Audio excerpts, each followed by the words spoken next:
E aí, galera, começando mais um episódio aqui do Sobre o Reino Podcast. 4º episódio, né, Heitor? Fala aí um pouquinho com a galera aí, quem que é a nossa convidada de hoje. Só lembrando a galera, a gente já falou nas redes sociais que esse episódio é gravado. Então nós estamos fazendo um teste, né? Gravando o episódio pra ver se fica mais... Com as questões técnicas do ao vivo, ficam algumas delas sanadas, né? Isso. E hoje nós estamos aqui com uma pessoa muito especial pra mim. Bom, você já foi chamado, eu vou começar com essa polêmica, você já foi chamado de chato numa pregação? Cara, é isso aí, a gente você pode... tava lá, né? Você sabe, tu Ele estava lá. Você tava também, né, João? O João tá me mostrando lá. E é uma boa oportunidade pra gente esclarecer isso, né? Na verdade. Então estamos aqui com a minha sogra, Graziela Mazer. Grazi, se apresenta aí pra galera. Grazi, que é líder de mulheres da Comunidade da Esperança. O que mais? Fala aí, o que você é? Um monte de coisa, né? Eu sou um monte de coisa. Boa noite a todos, boa noite, bom dia, boa tarde, não sei que hora que você pode É verdade, você pode estar vendo almoçando, jantando. É verdade, né? Bom, mas vamos lá, primeiro eu sou a sogra do Heitor, que falou que ele é chato, mas não é chato assim no sentido de chato. Ele é fleumaticão, Verdade. gente, é só isso, né? Então vamos deixar. Mas você é prova que na hora lá eu desci e falei assim: você quer Ela que pediu eu desculpa subo? pra mim no apelo. Você quer que eu peça perdão de mim? Que ele falou: não precisa. Aí o que você respondeu, Heitor? Não, eu sou chato mesmo. Não dá nada. A Gabi ficou ofendida, velho. Vou falar pra minha mãe. Falei, por que falar o quê? O que ela falou do seu? O que ela falou? Que você é chato? Não, deixa eu falar. Já tá resolvida essa história, coração limpinho. Mas vamos lá, né? Eu sou a Grazi, todo mundo acho que me conhece mais por Grazi. Se eu falar Graziela, acho que ninguém sabe nem quem eu sou, né? Eu sou a Grazi, eu sou a esposa do Gerson, sou mãe de 3 filhos. Nossa, a gente podia trazer o Gerson aqui, né? Vai ser engraçado. Nossa, vai ser muito engraçado. Proposta, muito boa, muito boa. Eu sou a esposa do Gerson, a mãe da Gabi, da Bárbara e do Lucas. Eu trabalho com mulheres, nossa, gente, tem muito tempo. Eu acho que mais ou menos uns 15 anos, né? E há uns 7 anos atrás eu comecei, 5 anos atrás eu comecei a estudar psicanálise para entender melhor esse universo feminino, né? E como líder também na igreja, compreender questões que não são tão somente espirituais, né? Mas também questões da alma. E gente, meu universo é toda essa mulher, né, pra tudo quanto é lado. E um detalhe, viu? Eu era uma jovem que quase não tinha amizade com mulher. Eu não gostava quase de mulher, olha que coisa. Por conta dessa complexidade, eu achava a menina muito complicada, muito fofoqueira, muito... E aí o Senhor, ele nos mostra, né, nos coloca ali, você não gosta? Pensei ali mesmo que eu vou te desenvolver. Então essa sou eu, sou isso, gente. Legal, Grazi. E assim, vamos começar do começo, né? Vamos começar...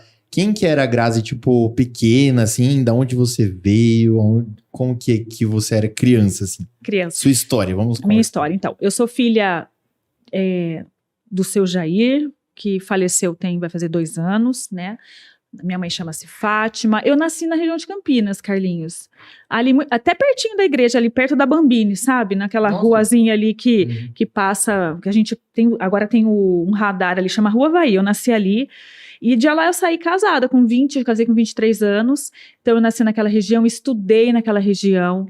Eu sou a irmã mais velha, né? Nós somos em 3 irmãos, tem a minha irmã que é a Giovana do meio, a dramática. Tem sempre a dramática na história, né? Tem um irmão que é temporão, que o Júlio, né, nasceu, eu tinha, acho que ia fazer 18 anos, veio um temporãozinho aí pra gente. E a minha história, assim, de criança, foi uma infância boa, Carlinhos, apesar de ser muito difícil por conta da doença do meu pai, que meu pai era alcoólatra, né? Que trouxe pra gente bastante coisinhas ali que depois de Jesus na nossa vida, de bons anos aí de terapia, a gente vai entendendo. Mas o alcoolismo, ele causa muito dano na vida das pessoas. Mas meu pai era um homem muito, muito direito. Ele tomava as pinguinhas dele, mas não um homem trabalhador, né, que honrava os compromissos dele. Só que, infelizmente, aí no finalzinho da vida, né, não conseguiu dar conta, né? Minha mãe é manicure, meu pai taxista, né? Eu tenho muito, muito orgulho de falar dos meus pais. Meus pais sempre me ensinaram muito, mesmo não sendo crentes. Minha mãe se converteu, acho que eu tinha 19 anos, foi 19 anos, né? Não nasci em berço cristão, éramos de uma família católica, onde rezava-se o terço dentro da minha casa, então a gente sempre teve muito essa coisa de a religião muito ligada com a gente. Minha avó era muito católica, eu participava, montava até mesa de Eucaristia, né? Então, eu tenho bastante conhecimento do catolicismo, vivi muito nesse ambiente. E é isso, eu acho que eu sou muito grata aos meus pais. Eles foram suficientes para mim, não foram perfeitos, né? Mas foi uma criança feliz, eu era calma, tranquila. Acho que a minha irmã era muito dramática, eu tinha que segurar a bronca, né? Ó, Giovana, tô falando aqui de você, assiste aí o podcast dos meninos. Então, mas eu fui uma criança tranquila, não era aquela que ficava quebrando, nunca quebrei osso, nunca arrumava briga na escola, assim, não era tão boazinha assim, mas acho que eu fui uma criança. Qualquer dia vocês convidam minha mãe, Heitor. Verdade, aí pra gente fazer o contraprova. A minha mãe é doidinha, ela ia amar, ela ia ficar muito feliz. Mas minha mãe é muito engraçada, então é isso. E você sempre foi na igreja católica até os 19 anos? Você sempre participou ou não? Não, o meu encontro com Jesus, eu aceitei Jesus, Carlinhos, eu tinha 6 anos. Nossa. Minha mãe foi convidada, assim, minha família era tudo pra virada, né? Meu pai não gostava de um minha mãe gostava de um samba. Na minha casa era sempre esse movimento, assim, né? Carnaval, tudo que era festa popular, a gente tava no meio. E uma vizinha da minha mãe, a dona Elza, ela convidou minha mãe para ir numa igreja batista, e a gente foi uma única vez, um domingo de manhã, eu lembro disso até hoje. Eu acho que eu não tenho muita certeza, mas acho que entre 6 e 7 anos. E era na igreja batista Vida Nova, ali na João Batista Signori, eu lembro desse nome, que eu já era alfabetizada com 6 anos. E aí eu entrei, desci assim uma rampinha, e a tia lá, ela me mandava, tinha uma vidraça assim bem grande, aquelas igrejas bem tradicionais com aquelas vidraças, né? E ela me deu um desenho para pintar, e eu comecei a pintar Jesus. E aí eu lembro dessa voz, você quer aceitar Jesus como seu Salvador? E eu comecei a chorar, eu falei, eu quero. Então eu aceitei mesmo Jesus com 6 anos de idade, numa EBD, eu não sei se era um cultinho, eu tinha a impressão que era um ambiente de EBD, não de culto infantil. Porque também imagina isso, há muito tempo atrás, né? 40 anos atrás, era um outro ambiente. Mas eu aceitei Jesus ali na escola dominical da Igreja Batista. Só que assim, minha família não foi mais, minha mãe não foi mais, né? E às vezes eu ia com 16, 17 anos, no culto do pode falar? Do Josimar. Pode. Do Josimar ali no Celebrai, que ele era da Igreja Nazareno, né?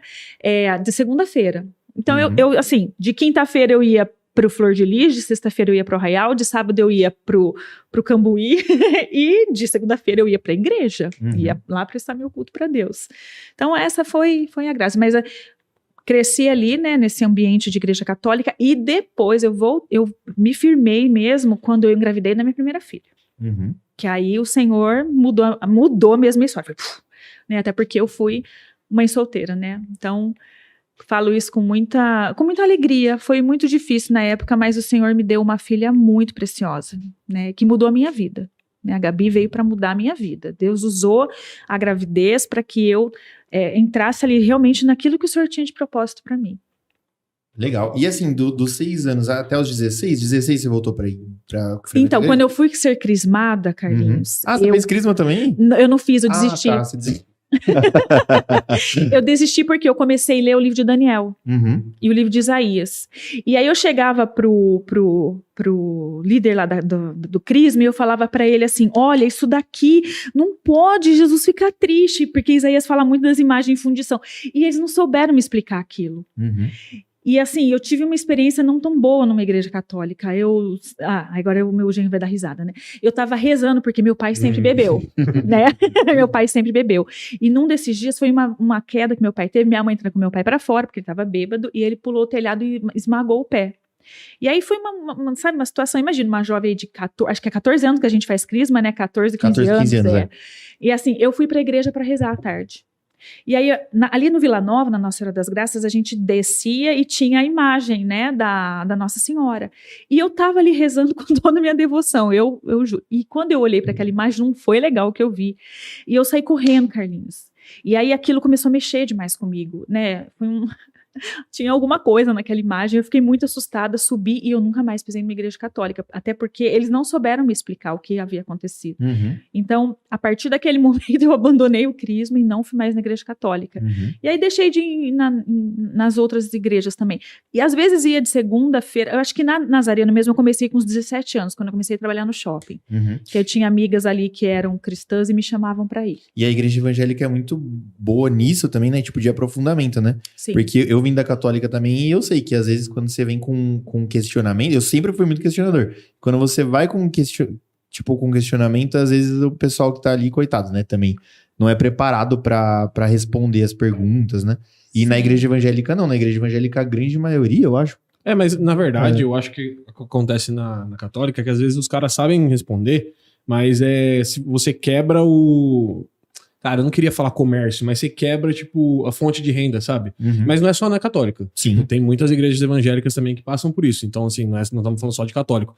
Mas eu acho que às vezes o cara sabe, mas ele desconversa, sabe? Ele não quer explicar para que ele não... Porque não tem explicação. Então, assim, vamos deixar do jeito que tá, porque estamos acostumados a fazer isso, entendeu? Eu acho que tem muito disso. E a maioria acaba não questionando e fica, né? Segue a vida. Sim. É o católico nominal, né? No Brasil tem muito, né? O Brasil é um país católico, mas... Felizmente a gente vê que não frequentam, né? Mas a gente vê que se o Brasil, o pastor Fábio Atsumana fala muito isso, e ele falou ontem também. Se o Brasil fosse de fato o que diz ser, seria muito diferente, porque 80% diz que é cristão. Mas a gente olha, tipo, cara, você entra em toda a cidade, assim, por exemplo, você entra numa cidade, tá, essa cidade pertence ao Senhor Jesus Cristo.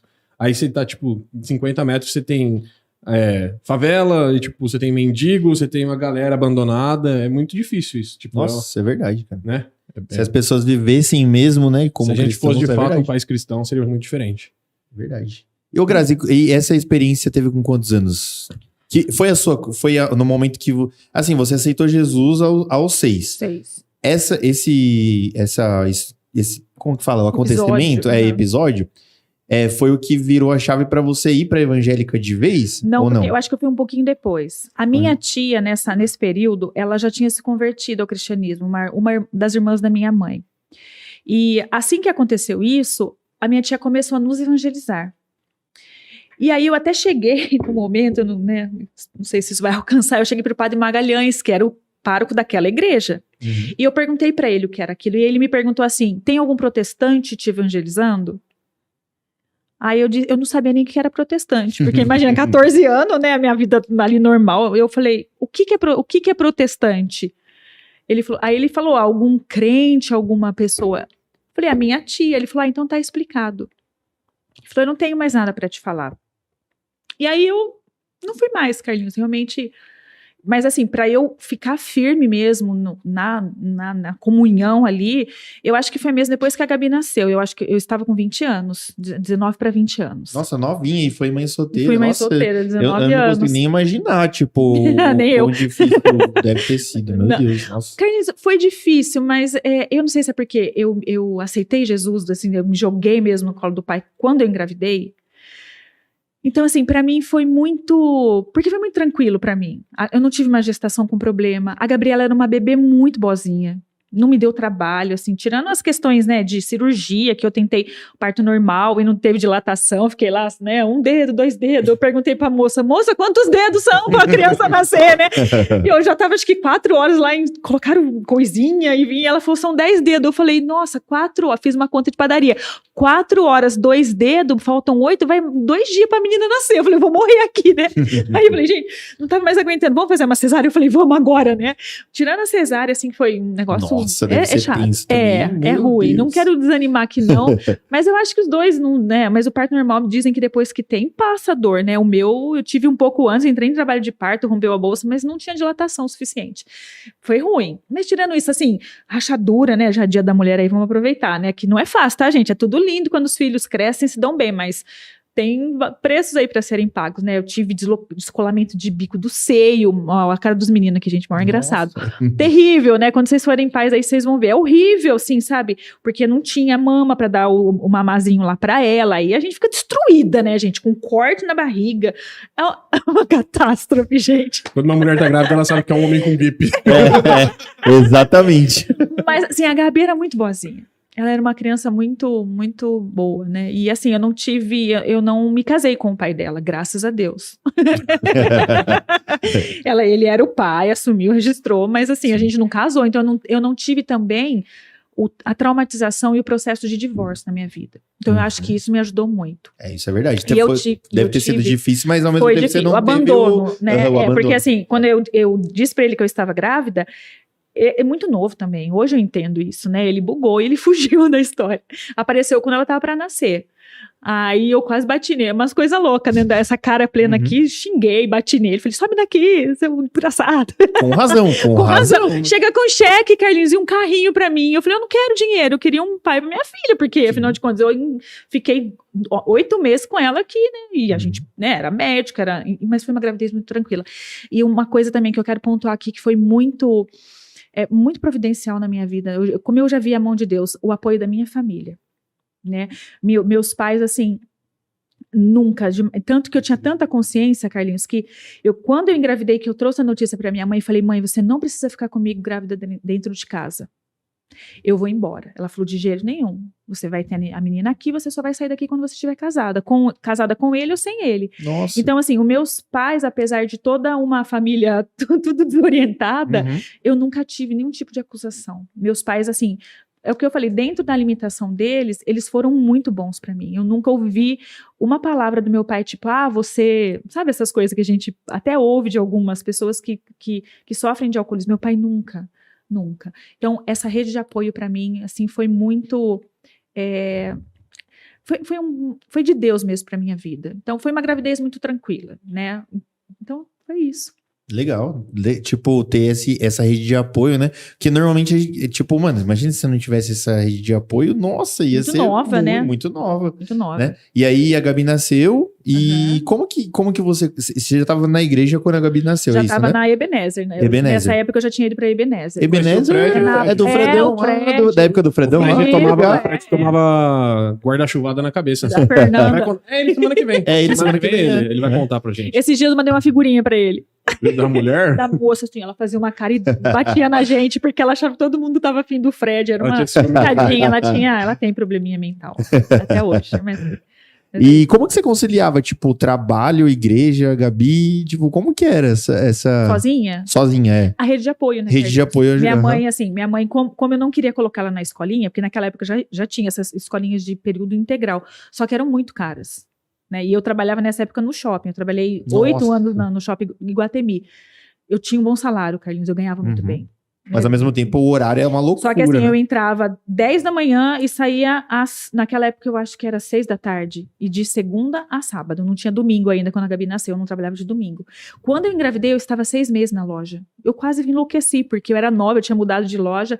E por incrível que pareça, a Gabi nasceu em agosto, em maio eu fui a segunda vendedora da loja barriguda, assim, sabe? No Dia das Mães. Então assim, eu tinha que dar certo, Carlinhos. Eu não podia errar, essa era a minha cabeça. Porque eu já tinha uma filha ali para criar e na minha cabeça eu ia criar ela sempre sozinha, né? Mas assim, a minha mãe ficava com ela no período que eu estava trabalhando e eu pagava para minha mãe.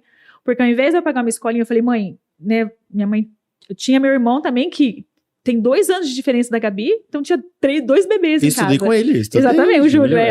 Então eu dava grana pra minha mãe, tipo, nem sei quanto que é hoje, meio salário mínimo, eu acho. Falei, mãe, você me ajuda olhando a Gabi, eu te dou uma grana pra você comprar suas coisinhas, pra você não ter que voltar a trabalhar, porque meu irmão também era bebê. E assim foi. Então, foi muito tranquilo pra mim. Tanto que a Gabi é muito apegada com a minha mãe, né? Muito. Ela é muito apegada. É a mãe e vó dela, né? Minha mãe me ajudou muito com a criação da Gabi. Eu sou muito grata à minha mãe por isso. Legal. Mas aí quando que surgiu o Gerson?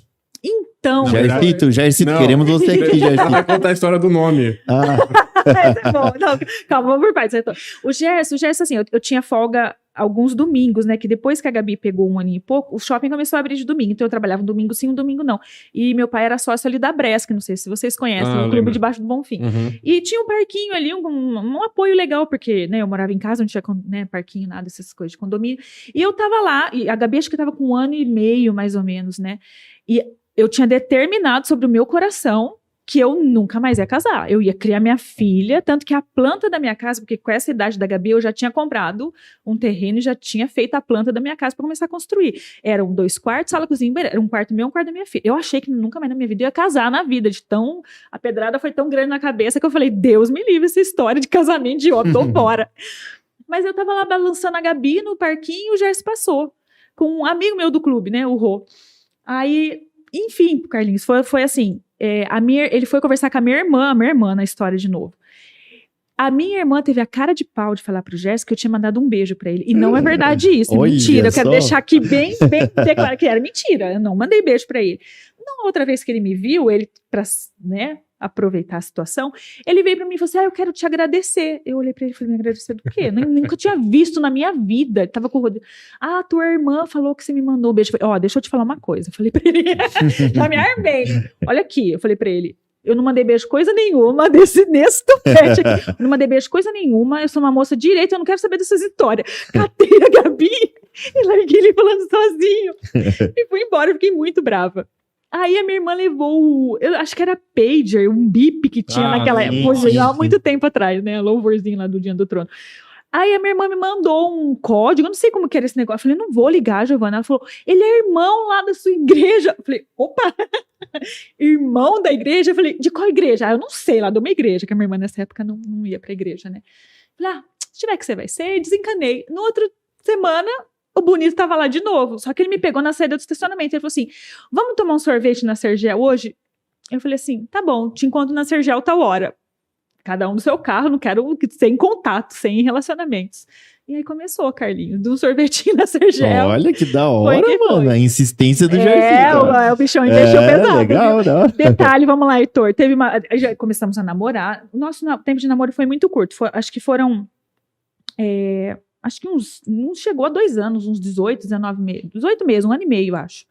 Foi isso mesmo. A gente namorou, largamos por um tempo, porque eu fiquei com medo de uma situação lá que aconteceu.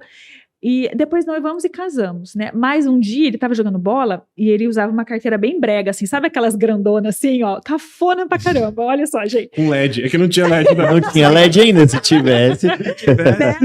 Aí ele tava assim, eu peguei, curiosidade, mulher, né, gente, ó, universo feminino, eu peguei e abri a carteira dele e falou, guarda pra mim aqui, não vou colocar lá, que ele tinha comprado alguma coisa, e eu tava vendo ali, a Gabi tava brincando num coisinha de areia, que tinha perto de onde ele tava jogando bola, como sempre, né. Aí eu abri assim, gente, eu conhecia ele pelo nome de Gerson. Uhum. A hora que eu abri a carteira dele, tava escrito Gersino. Eu falei, esse homem tá me enganando, gente. Peguei assim, abaixei a carteira, aí comecei a pegar, tinha um cartão do banco, negócio, talão de cheque, falei, meu Deus, mais um golpe que eu tô caindo. Aí passou, eu acho que eu fiquei mais branca ainda do que eu já sou, né? Nós entramos no carro, eu falei assim, me fala uma coisa, se tiver uma mentira nessa história, acabou aqui, a louca, né, a louca do rolê, a não curada. Quem que é Gersino? Aí ele caiu na risada. Por que você tá rindo? Ele falou, sou eu. Eu falei, mas como que é Gersino? Você me fala que é Gerson, sua mãe te chama de Gerson, que história que é essa? Até a mãe dele chama de Gerson. Até a mãe tava envolvida. A mãe chama de Gerson. Até hoje. Até hoje. A família inteira. Porque a minha sogra queria que colocasse Gerson e meu sogro registrou como Gersino. E a minha sogra chama de Gerson até hoje. Nossa, sabe que é louco? A mãe dele chama Júlia e o pai chama Fabiano. E ele chama Gersino. Nada diferente, muito diferente. Bom, os pais mais modernos que os filhos. E, então foi assim, aí começamos a rir, né? Eu falei, nossa, já achei que eu tava sendo enganada. Não, mas todo mundo na minha casa me chama de Gerson. Eu falei, tá bom então, né? Aí falei, vai ver esses documentos. Aí era muito caro na época. Ele falou, deixa pra lá, fica Gersino mesmo. O Gerson. Gersino. É igual eu, mano. Eu, Carlos, mas todo mundo me conhece como Carlos. Carlos Alberto, né? Carlos Alberto, mas ninguém me chama de Carlos, é Carlinhos. Nossa, Carlinhos, o Fredão, Carlinhos. Mano, o Fredão, já viu o nome do Fred? Não. A semana que vem a gente conta, mas é absurdo. Mas não é Frederico, não. Não é Frederico. É Frederico? Frederico é um monte. Ah, bom, que susto, velho. Às vezes eu chamo de Frederico. Eu achei que era outro. O Juninho da Gleice? Ele chama Ayrton, Donizete, ele não tem sobrenome. É tipo tudo nome. É tudo nome mesmo. Que da hora, velho. Ô, Grazi, aí, Gabi tinha 1 ano e meio. 1 ano e meio. Quando o Gerson apareceu. Isso. 18 meses depois vocês casaram, é isso? Isso. Então a Gabi tinha 3 anos. 3 anos. Mais ou menos. E assim, ele chegou no momento certo, né? Que acabou sendo um... Sim, foi. Pai, né? E tanto que é o pai dela até hoje. É o pai dela até hoje. É o pai dela, é. Uhum. Mas foi muito natural, Carlinhos. A gente nunca forçou nada. E a Gabi, ela sempre foi quieta, né? A Gabi, quando bebê, ela era quieta. Agora ela é mais expansiva. Mas ela olhou pra ele, acho que ela tinha, assim que a gente casou. Ela não chamava ele de pai, ela chamava ele de Neno. Uhum. Aí ela disse assim pra ele, ela voltou, eu lembro perfeitamente desse dia, foi muito bonitinho. Ela falou assim, ô Neno, quando eu quiser, quando eu querer, ela ainda usou o verbo, quando eu querer, eu posso te chamar de pai? Ele falou, pode, Gabi, quando você querer, você pode me chamar de pai. Mas assim, foi tipo 2 dias, ela pai. E aí ficou pai. E até a gente não esquece que o Gerson não é o pai dela, entendeu? É biológico, né? Uhum. Eu fiquei sabendo, eu estudei com a Gabi na 6ª série, eu fiquei sabendo quando o biológico faleceu, né? Foi em 2019, pouco tempo, né? isso, é. E aí eu fiquei, como assim, mano? O Gerson não é seu pai? Tipo, nossa, foi Mano, lembra desse dia? Quando eu tava trampando, aí a Gabi ligou. Amor, meu pai morreu. O Gerson? Aí eu, tipo, o outro. Ufa, tá ligado? Tipo, eu não conheci, né? Mas, tipo, mas eu falei assim, mano, faz isso. Tipo, até eu não conheci o outro, sabe? O pai dela pra mim é o Gerson. Uhum. Aí eu fiquei, nossa, até hoje eu falo com ela, nossa, nunca mais faz isso, velho. Especifica. Especifica agora. Mas assim, e o Gerson, ele vai poder contar, né? Mas, tipo, nossa, corajoso, assim, né? Tipo, corajoso. Né? Até porque meu pai, é isso que eu falo, meu pai, ele tomava as pingas dele, que ele era muito consciente. E quando o Gerson me pediu em casamento, ele olhou pro Gerson e falou assim, ó, cara, é o seguinte, você tá tirando 2 de dentro da minha casa. Você não tá tirando uma só, você vê bem o que você tá fazendo. Ele falou, não, seu Jair, eu tenho consciência do que é. Então, Deus foi muito... Carlinhos, Deus foi bom comigo. Amém. Eu não consigo não enxergar a bondade e a misericórdia do Senhor sobre a minha vida. Eu não tenho como atribuir a outra coisa. Não é porque eu era disciplinada, porque não, é a bondade, a misericórdia do Senhor mesmo sobre a minha vida. E um homem de caráter como o Gerson, né? Porque dentre tantas histórias que a gente ouve por aí, né, e lógico que no começo eu tinha medo, sim. Tinha medo de maus tratos, tinha medo de abuso, porque a gente conhecia, mas a gente só conhece verdadeiramente uma pessoa quando a gente convive com ela, né? E em todo o tempo aí, o Gerson sempre se mostrou um homem de muito valor com relação a Gabi. Eu sou grata a Deus pela vida do Gerson e por Deus ter colocado um pai muito bondoso para Gabi. Então Deus é muito top. Deus é top. A gente nem merece tanto. E hoje a gente vem na obra tipo, realizada por completo, assim, né? Veio depois Lucas, Bárbara também. E, tipo, mano, é uma família, assim, de exemplo mesmo, Glória né, Grazi? a Deus. Tipo, todo mundo olha... A gente não é perfeito, mas a gente tenta sim, mas é uma família que, tipo... As referencial, pessoas né? A gente tenta ser o melhor possível, né? E é de verdade, viu, Carlinhos? O que a gente é mesmo. Sim. Tem as nossas... É isso aí. É igual você falou, né? Tipo, não existe família perfeita, né? Mas assim... Dá pra gente, né, sempre tá melhorando. Glória a Deus. Glória a Deus. Glória a Deus pelas pecador, nossas... né? Exatamente. Um pecador que vive na graça do Senhor ali. E você saiu pra casar com o Gerson, vocês foram pra Betel já ou não? Não, a gente morou no Vila Nova. Ali Vila mesmo, Nova. perto de onde minha mãe morava, até por conta dessa rede. Ficamos ali, aí depois a gente mudou, tivemos 2 mudanças antes de ir pra nossa casa. Aí a gente já estava construindo quando a gente casou. Mas era muito difícil, né? Assim, a gente veio de família pobre, né, Carlinhos? Então um pagava aluguel e as contas, o outro colocava na construção. Tinha mês que não tinha pra pôr. Né? Aí quando veio a Bárbara, que a Bárbara nasceu depois de... Gente, olha, eu fiquei grávida com 1 ano de casado. É uma loucura, sem querer, viu? Foi... A Bárbara veio... Aí, depois de 5 meses, eu engravidei do Lucas. E eu já tinha pedido as contas. Que legal! Não, tipo, eu não sabia que era tão pouco tempo assim. Eu achava que o Lucas era muito mais novo que a Bárbara. Não, 1 ano e 4 meses, 1 ano e 5 meses. Nossa! Muito pouquinho. Então, assim, quando eu tive que sair da loja por conta dos filhos, né? A hora que eu vi que eu tava... A Bárbara deu muito trabalho. A Bárbara, com aquela cara plena dela, a Bárbara deu muito trabalho. Chorona, pensa uma menina chorona. Minha mãe falou, filha, com ela não dá pra ficar? Ou você pede as contas, ou eu não sei o que nós vamos fazer. Porque minha mãe ficava com a Bárbara mais ou menos umas 2 horas até o Gerson chegar. E ela só chorava, Carlinhos. Aí eu tive que entrar num acordo, eu tinha 8 anos de empresa, falei, vamos fazer um acordo aqui, né? Demorou um pouco o processo, mas aí pedi as contas. Quando eu fui desligada da Corelo, eu estava grávida do Lucas e não sabia. Nossa! Então, assim, foi tudo muito rápido. Aí o Lucas nasceu, depois acho que de uns 4 meses, aí a gente já mudou pra Paulínia ali, casa sem... Nossa, a terra de Betel, você é de Betel quando tinha terra ali? Meu Deus do céu. A brincadeira das crianças, tem uma vez que eles estavam no monturo de terra, passou um calango assim, sabe aquele... Parecia um dragão de Komodo o negócio. Eu falei, Jesus, onde que eu vim parar com meus filhos? Que loucura. Hoje tá bem diferente lá, né? Hoje tá urbanizado, top, né? Hoje tá top, mas realmente... Beterra, né? Era uma roça ali, né? Cavalo. E eles nasceram que ano? A Bárbara nasceu que ano? A Bárbara nasceu em 2001. 2001. E o Lucas nasceu em 2002. 2002. Já é uma geração que começa a entrar, tipo, parecido com a de hoje, mais ou menos. Sim. Quais são os segredos, assim? Tipo, agora eu vou pegar essa dica pra mim, pra você também vai ser bom. pra, tipo, criar os filhos na igreja? Como que... Tem algum segredo? Alguma coisa? Chinelo na mão. Chinelo na mão. Brincadeira. Olha, Carlinhos, eu repito, eu falo que Deus foi muito bondoso. Porque eu não acho que tem um modelo. Eu penso que nós somos o modelo. Eu acredito que o temor que eu e o Gerson a gente tinha de Deus, mesmo não sendo perfeitos, isso foi transferido para os filhos. Né? Mas assim, eu fui uma mãe muito rigorosa, Carlinhos, por incrível que pareça. Eu sou moderna, mas eu não sou mundana. Eu sou uma pessoa moderna, mas eu não sou mundana. Então, por exemplo, a Gabi ainda brinca, tipo, Rei Leão, ela nunca pôde assistir. Essas coisas que tinha... Yu-Gi-Oh!, cartinha de Yu-Gi-Oh! De também. maneira nenhuma. Eu falo, é coisa do diabo isso. Eu tentei preservá-los muito, mas depois que chega uma certa idade, a gente vai fazendo concessões. Mas aquela estrutura psíquica primeira ali, eu acho que eu fui até enrijecido um pouco demais, mas eu não me arrependo. Ainda eu brinco com eles, eu falo assim, quando vier neto, na casa da avó não vai poder assistir desenho de demoninho, não. Porque hoje porque antes era implícito, eram mensagens subliminares. É verdade. Hoje são mensagens explícitas. Eu tenho pena de quem tem filha, com todo, né, pena assim, eu sei que Deus dá graça, mas eu acho que hoje é muito mais desafiador você criar um filho.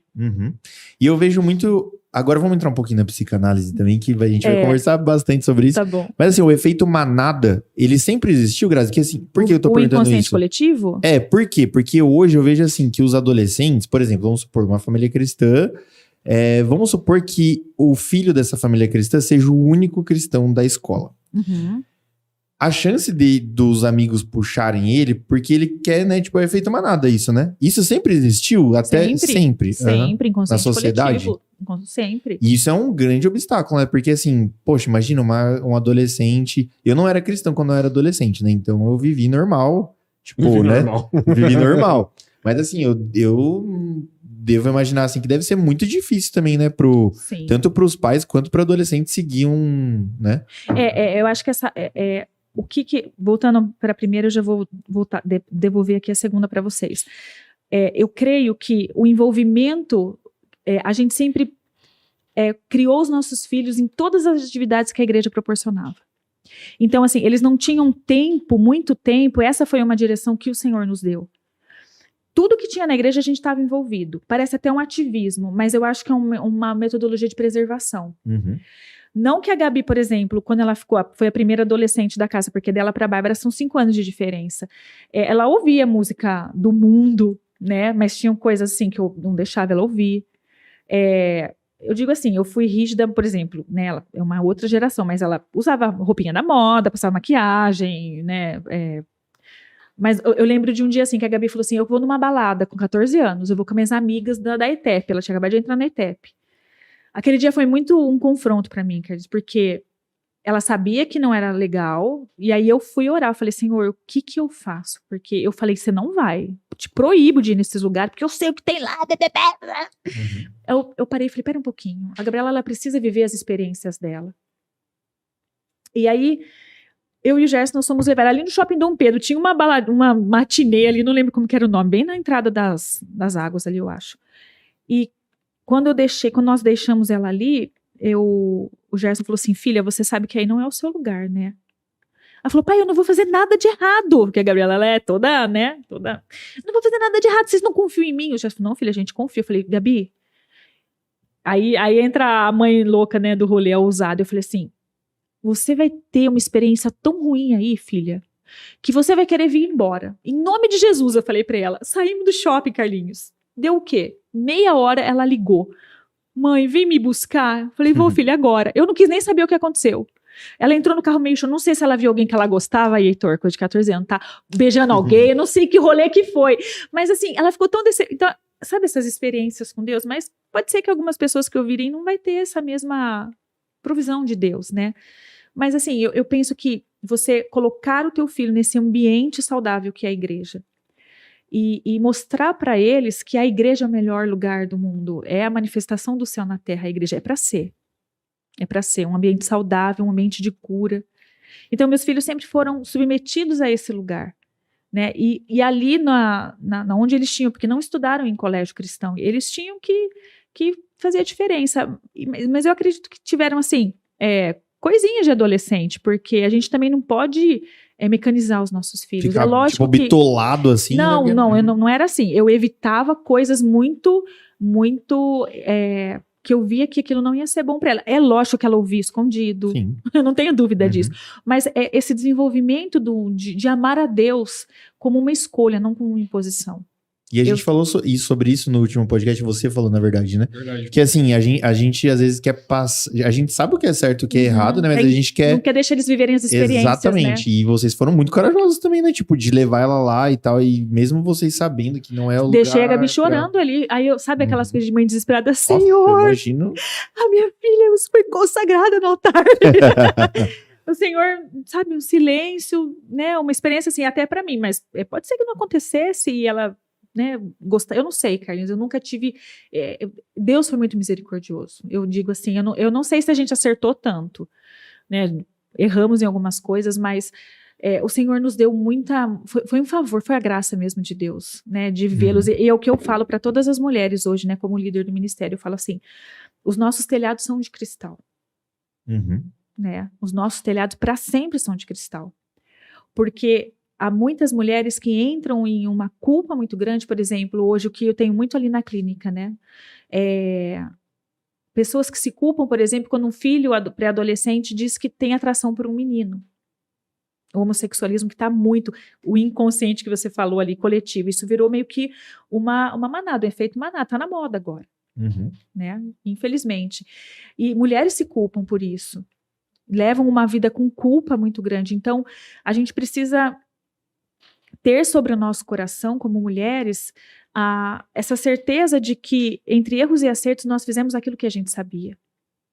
Né? Tem coisas que eu preciso todos os dias pedir perdão, porque a gente não é dono da verdade, né? A gente é filho do dono da verdade, né? Mas a gente tem que, assim, ter essa consciência de que os nossos filhos, eles pensam. Eu nunca criei, Carlinhos, nós lá em casa, nós nunca educamos os nossos filhos para serem crentes. Porque crente até o diabo é. Nós educamos os nossos filhos para serem cristãos. Então, aí a gente até brinca, né? Eu falo, o reino espiritual não é brincadeira, né? Mas se Jesus, se tiver uma lei que a gente, na verdade, não sabe, que há várias vertentes aí sobre este assunto, né? Mas se realmente a gente tiver que enfrentar uma parte da tribulação, que eu, né, sou pós-tribulacionista, não sou pré-tribulacionista, se a gente tiver que enfrentar isso, você vai ter coragem, eu falo para os meninos, vocês vão ter coragem de negar, porque essa foi sempre a minha linha. Se vocês não têm coragem de dizer não para um amiguinho que vai oferecer uma maconha para vocês na escola, de uma amiguinha que vai oferecer um funk para vocês descerem até o chão e bater com a bunda no chão e voltar para arrochar no moleque, vocês não vão ter força para negar o anticristo, porque isso tudo caminha para esse propósito. Então, a gente sempre criou os nossos filhos para serem cristãos, não para ser crente. Porque é uma diferença muito grande. É verdade. Né? Então, foi isso que a gente foi condicionando os nossos filhos para serem seres pensantes. Não sabe, aquela coisa em série, né? Porque aí é que a gente vê muitas pessoas, muitos jovens se afastando do Senhor. Porque não aprenderam a amar a Deus pelo que Ele é. Então, foi a graça mesmo, Carlinhos. E eu vejo assim também que é uma bondade. O Gerson é um homem muito bondoso. O amor do Gerson, assim, o Gerson, ele manifesta Jesus nessa terra com o amor dele. O amor do Gerson transborda. Ele me emociona assim, porque o Gerson, ele é amor. Né? Eu sou um pouco mais firme, não sou chata, nem mas eu sou firme, eu sou né, assim, enfática. Mas o Gerson, ele é muito amoroso. Então, eu acho que houve esse equilíbrio dentro de casa, sabe? Porque normalmente é a mãe que passa mais a mão na cabeça, né? Eu acho que como eu levei mais porrada na vida, eu tive que... Você teve que ser forte, né? Ser mais eu tive dura, que né? ser, porque eu tinha uma filha para criar com 19 anos, uma adolescente. Ou eu fazia o negócio dar certo, ou a gente ia sucumbir, né? Então, mas o Gerson, não que ele é frouxo, não é isso, tá? Ele é muito firme ali, o Gerson, só que ele é muito amoroso. Então, houve esse equilíbrio, sabe? Do peso do pecado, mas também do amor. Por isso que eu falo que Deus foi muito bondoso comigo. Então, foi assim que a gente criou os nossos filhos. Eu tenho uns amigos que, assim, eu lembro, tipo, na época que não era da igreja, né? que aí, tipo, os pais, tipo, bloqueavam tudo, assim, tipo, era, nossa, não podia nada, não sei se você já teve também, tipo, amigo assim, não sei se você foi essa pessoa também, seus pais não... E assim, o que dá a impressão, Grazi, eu não sei porquê, tá, mas deve ter alguma coisa, tipo, psicológica nisso, é que o pessoal fala, né, normalmente, tipo, filho de pastor, assim, normalmente é os que mais atentado, né? Mais atentado, né? E você acredita que é por causa dessas privações? Porque, tipo, a gente quer passar a nossa experiência, né? Igual o Heitor falou semana passada, e a gente nunca vai conseguir passar, tipo, o nosso... É como se tirasse fizesse um backup nosso e a gente querendo colocar um backup na cabeça, né? Nunca isso vai acontecer. Cada um tem sua experiência. O que você aconselha hoje? Tipo, por exemplo, no mundo de hoje. E você pode até entrar depois, tipo, com a Bárbara e com o Lucas, se foi mais fácil, se foi mais difícil. O que você aconselha hoje para uma mãe que tem um filho, tipo, pré-adolescente, adolescente, para ele conseguir ter as experiências, só que ao mesmo tempo, né? Limites. Uhum. Limites e explicar para o filho. Porque, Carlinhos, hoje, né, depois que eu fui estudar, existem muitas coisas que envolvem adolescente. E eu trabalho com a clínica adolescente também, com a clínica feminina. Então, é a base ali da minha clínica. O que nós precisamos entender? Que, por exemplo, eu tive 3. Cada um deles é de um jeito. A receita que eu dei para a Gabi, eu não posso aplicar na Bárbara, eu não posso aplicar no Lucas. Uhum. Então, a primeira coisa o teu filho precisa saber que você o ama. E às vezes essa linguagem não é correspondida, porque existem linguagens de amor que não são plenamente satisfeitas na vida de um adolescente. A maior demanda, o maior grito que eu recebo ali na clínica é assim: meu pai não me ama, minha mãe não me ama. Uhum. E aí você vê que o pai trabalha 12 horas por dia, dá o melhor celular pro moleque, mas às vezes a linguagem de amor daquele adolescente não é presente, não é ter, é abraço, e às vezes o cara não consegue abraçar. Então, nós, como adultos, buscarmos conhecimento para primeira coisa, olhar principalmente quem tem mais de um filho, numa individualidade. Porque, por exemplo, lá em casa, a Gabi, a principal linguagem de amor da Gabi é tempo de qualidade e atitude de serviço. Da Bárbara é presente e tempo de qualidade. Do Lucas é palavra de afirmação e toque físico.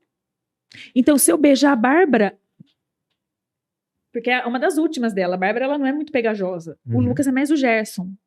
Né? O Lucas abraça, beija. A Bárbara já é mais contida. Então, eu aprendi a olhar meus filhos nessa individualidade e manter o tanque de amor deles sempre cheio. Quando esse tanque de amor, que a gente chama, ele tá, né, não cheio, porque a gente nunca é capaz de satisfazer uma pessoa, até porque, né, se você tiver satisfação no outro, você vai ter problema pro resto da vida. Mas manter como pais que somos, esse tanque de amor ali numa segurança, num nível considerável para não ficar com sujeira. Então, a primeira coisa é isso. Qual que é a linguagem de amor do teu filho? O teu filho entender que ele é amado. O teu filho entender que tudo que ele fizer vai ter uma consequência. O que eu vejo muito hoje, Carlinhos, é que assim, os pais, eles terceirizaram tudo na vida. Uhum. Eles terceirizaram a educação dos filhos. Eu tenho pais que chegam para mim e falam assim: você precisa dar um jeito no meu filho.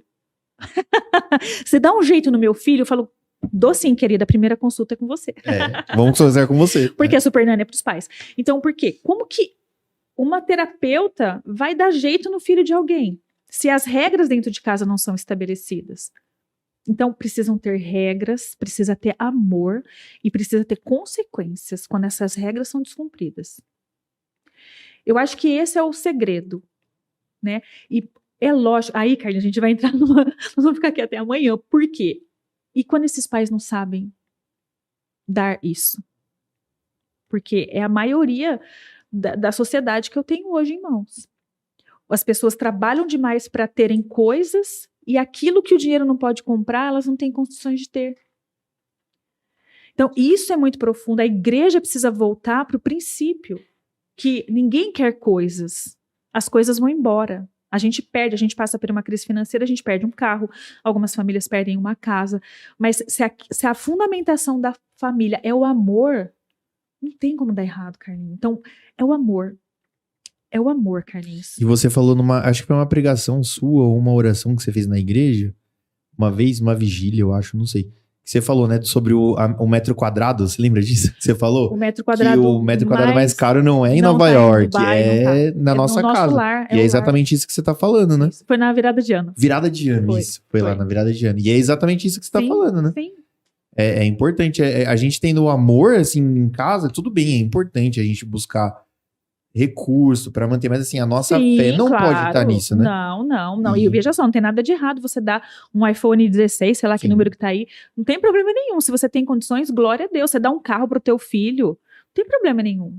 Só que essas coisas não são as que vão segurar o teu filho num dia mal. Uhum. O que vai sustentar qualquer ser humano num dia mal é o amor e o temor que ele tem por Deus. Porque o amor e o temor, aos meus olhos, eles andam de mãos dadas. Uhum. Porque Deus é amor. Ele amou o mundo de tal maneira que entregou o seu filho para que morresse, para que todos nós fôssemos salvos. Mas também ele é justiça. Então, tudo que meu filho fizer de errado precisa ter uma consequência. A grande questão, Carlinhos, é que não são os adolescentes que estão doentes, são os pais dos adolescentes que estão doentes. É por isso que eu foco tanto nas mulheres.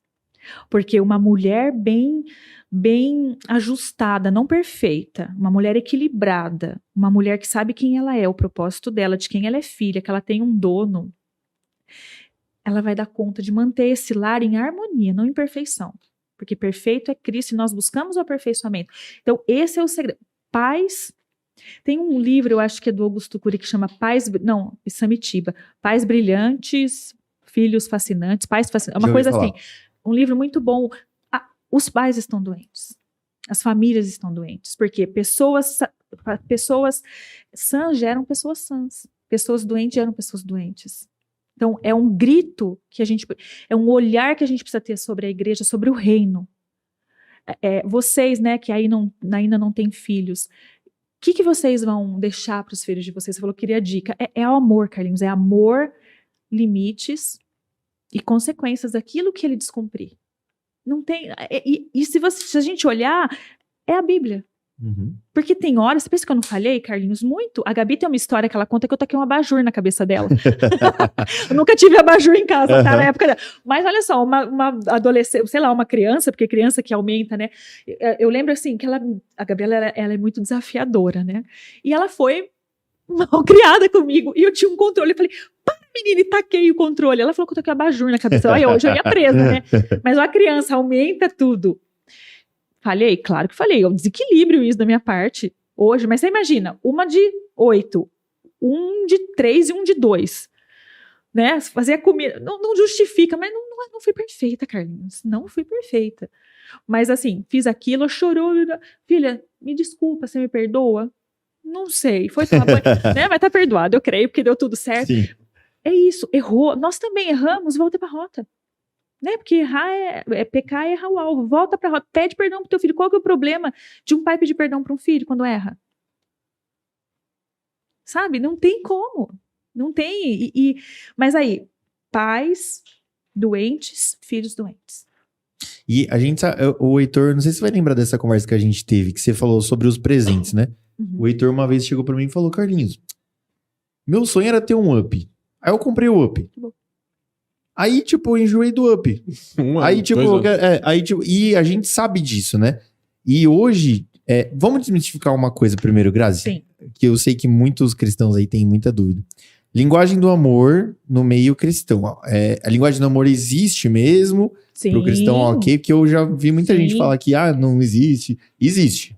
Sim. Claro, a linguagem do amor. Inclusive, o livro proposto é de um cristão. É de um cristão. Não sabia. As 5 linguagens do amor. É do... Eu não me lembro o nome dele, da Grace Chapman, uma coisa assim. As 5 linguagens do amor. Tem o PDF dele, uma benção. É um livro que eu recomendo. Uhum. Porque, às vezes, Carlinho, a minha linguagem de amor é uma. A tua é outra. Então, o que uma mulher inteligente, bem desenvolvida, cheia do poder do Espírito Santo, ela tem que ter uma ferramenta espiritual. Eu tenho que detectar qual que é a tua linguagem de amor. Por exemplo, a sua eu já sei qual que é. É abraço, palavra de afirmação. Uhum. Presente, Carlinhos. Presente também. Mas você gosta de receber presente ou você gosta de dar? Então, não é só a linguagem de amor principal. Uhum. Você demonstra o seu... Isso que é a parada legal. Uhum. Às vezes, a forma como que eu recebo o amor, eu não manifesto. Uhum. Então, esse livro, ele te dá ferramentas para você observar a pessoa, qual que é a principal linguagem de amor dela. Por exemplo, o Heitor. O Heitor, a principal linguagem de amor do Heitor é comida.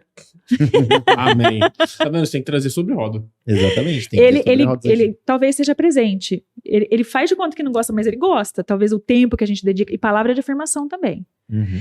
O Heitor, assim, ele chega lá em casa, pode perguntar pra ele. Eu falei, Heitor, eu fiz a comida fiz estrogonofe sem milho pra você. Verdade. Sabe essa história aí? Primeira vez que eu fui jantar na casa dela, a Gabi falou assim, nossa, amor, vem comer estrogonofe. Estrogonofe é minha comida preferida. Uhum. Homemade, né? Aí eu cheguei assim, abriu a panela, tinha milho, mano. Eu fiz, nossa. Eu nunca comi com milho. Então, não queira. Não, nunca mais. Pra ele eu nunca mais fiz, porque o Lucas gostava de estrogonofe com milho. E uma linguagem de amor. E as meninas nunca tinham reclamado do milho até meu genro chegar, né? Mas obviamente eu não falei nada na hora. Sim, né, mas depois virou piada. Então hoje não tem mais milho em estrogonofe. Só se o Lucas pedir, eu faço a parte, né? Mas enfim, então é isso. Eu preciso detectar no meu filho, naquela pessoa que está perto de mim, qual que é a principal linguagem de amor dela. Sim. Porque se eu tiver essa primeira barreira quebrada, eu ganho o coração dessa pessoa. Uhum. E ganhar pro bem, veja só, não é pra você manipular a pessoa por conta disso. Sim. É pra que ela esteja liberada pra você, porque daí você acessa o mais profundo do coração daquela pessoa e extrai os maiores tesouros dela. E hoje a gente vê que dá pra ver, tipo, os ricos, por exemplo, os filhos dos ricos normalmente são pessoas com muitos problemas, assim, psicológicos em questão a isso, né? Que nem, por exemplo, eu gosto de dar presente. Então eu sou um cara que eu sou muito, tipo, possível que eu caia nisso aí. Tipo, sei lá, o filho tá dando um trabalho, eu vou dar um iPhone 14 pra ele. Isso. Aí depois faz 18 anos, vou dar um carro. Só que assim, que nem a gente voltando naquele assunto do up. Do carro que de qualquer coisa que a gente quer ter e nunca vai satisfazer a gente. Uhum. Então o filho começa a ter, né, tipo, começa a ter um monte de coisa, mas o amor, que é vamos dizer assim, o tripé, a base, assim, a raiz, o fundamento. É o fundamento. O fundamento acaba sendo destruído, né? Sim. Porque aí, né? Mas quando você recusarem presente seu, você fica triste? Tipo, se a pessoa é difícil recusar, né? Não, mas vamos supor. Não lembro de recusarem. Você tá constrangido, não quero. Não lembro de recusarem. Entendi. Mas eu acho que eu ficaria triste. Com certeza, porque se é a tua principal linguagem de amor de oferecer... Eu ia contar um negócio, mas não vou contar, não. Fala. Você me deu um Kindle, velho, de aniversário. Não. Mano, você é louco. Não, mas meu dia 27 de abril, tá, Carlinhos? Agora esse mês, né? Mas o Heitor desde que eu conheci ele lê no iPad, né? E a gente sempre falava, mano, compra um Kindle. Ele, não, mano, não sei. Aí, tipo, fazia uns anos já que eu queria dar o Kindle pro Heitor, mano. Porque ele gosta de ler, eu falo, mano, ele vai pirar, né? E com certeza, o grau de presente que você dá é o amor que você manifesta pela pessoa. Porque Sim, um Kindle não é um presentinho de R$100, né, Carlinhos? Então, ou seja, meu você amor gosta por você muito do custa Heitor. R$300, cara. Tá mais caro, viu? Tá mais caro. Tá mais caro. Espero que depois de um ano de podcast seja um carro, então. Cada um só dá o que tem, né, Carlinhos? Mas é muito difícil. Eu acho que essa questão da linguagem do amor é extremamente difícil pra mim, velho, como que eu posso suprir a linguagem de amor de algumas pessoas, tipo, que não tem nada a ver com o que eu sei oferecer, tá ligado? Então tem gente que é toque físico que nem o Gerson. Fala, Gerson, na minha parte de McDonald's, sabe? Ele vem abraçando o Torzinho. Eu falo, sai pra lá, velho, não quero. Então, tipo, é que ele não fica chateado, eu acho. Mas eu percebo que tem muita gente que me acha extremamente chato, e eu sou um pouco, eu sei disso, mas também porque eu não supro, sabe? Tipo, a necessidade da pessoa, tipo, de toque, de tempo ali, de ficar com ela conversando. Sabe como que eu sou? Tipo, eu troco ideia assim e eu saio andando, mano. Tipo, não fico ali o tempo todo. Então, às vezes, eu percebo que as pessoas, tipo, ficam muito feridas com isso. É muito difícil, às vezes, você conseguir suprir algumas determinadas linguagens de amor. Não sei, você tem alguma ideia do que você não consegue dar para as pessoas que algumas pessoas querem? Tipo, por exemplo, atenção, você não é muito atencioso, tipo, muito de grude, né? Não. Tipo com a Jéssica, né? Você não é muito teve grude, problema, né? Teve problema no começo, problema, né? Que a Jéssica é muito grudada, né? É o contato físico dela. Físico. Uhum. E eu já, tipo, eu gosto também, mas assim, eu tenho que ter meu momento, tem que ser no... Uhum. Eu sou igual gato, sabe? Já teve gato? Sim. Gato não é a hora que você quer, é a hora que o gato quer, entendeu? Mas então vou abrir um parênteses aqui. Vocês veem como que falta um desenvolvimento na inteligência emocional de vocês? Porque se a gente tá falando de amor, e a Bíblia fala que o amor, ele cobre multidão de pecados. A gente precisa, isso é um senso urgente desse desenvolvimento da linguagem de amor. Porque, por exemplo, que nem o Heitor, ele tem essa dificuldade, mas por amor, ele vai se submeter a uma linguagem que não é a principal linguagem dele, porque o outro precisa se sentir amado. É verdade.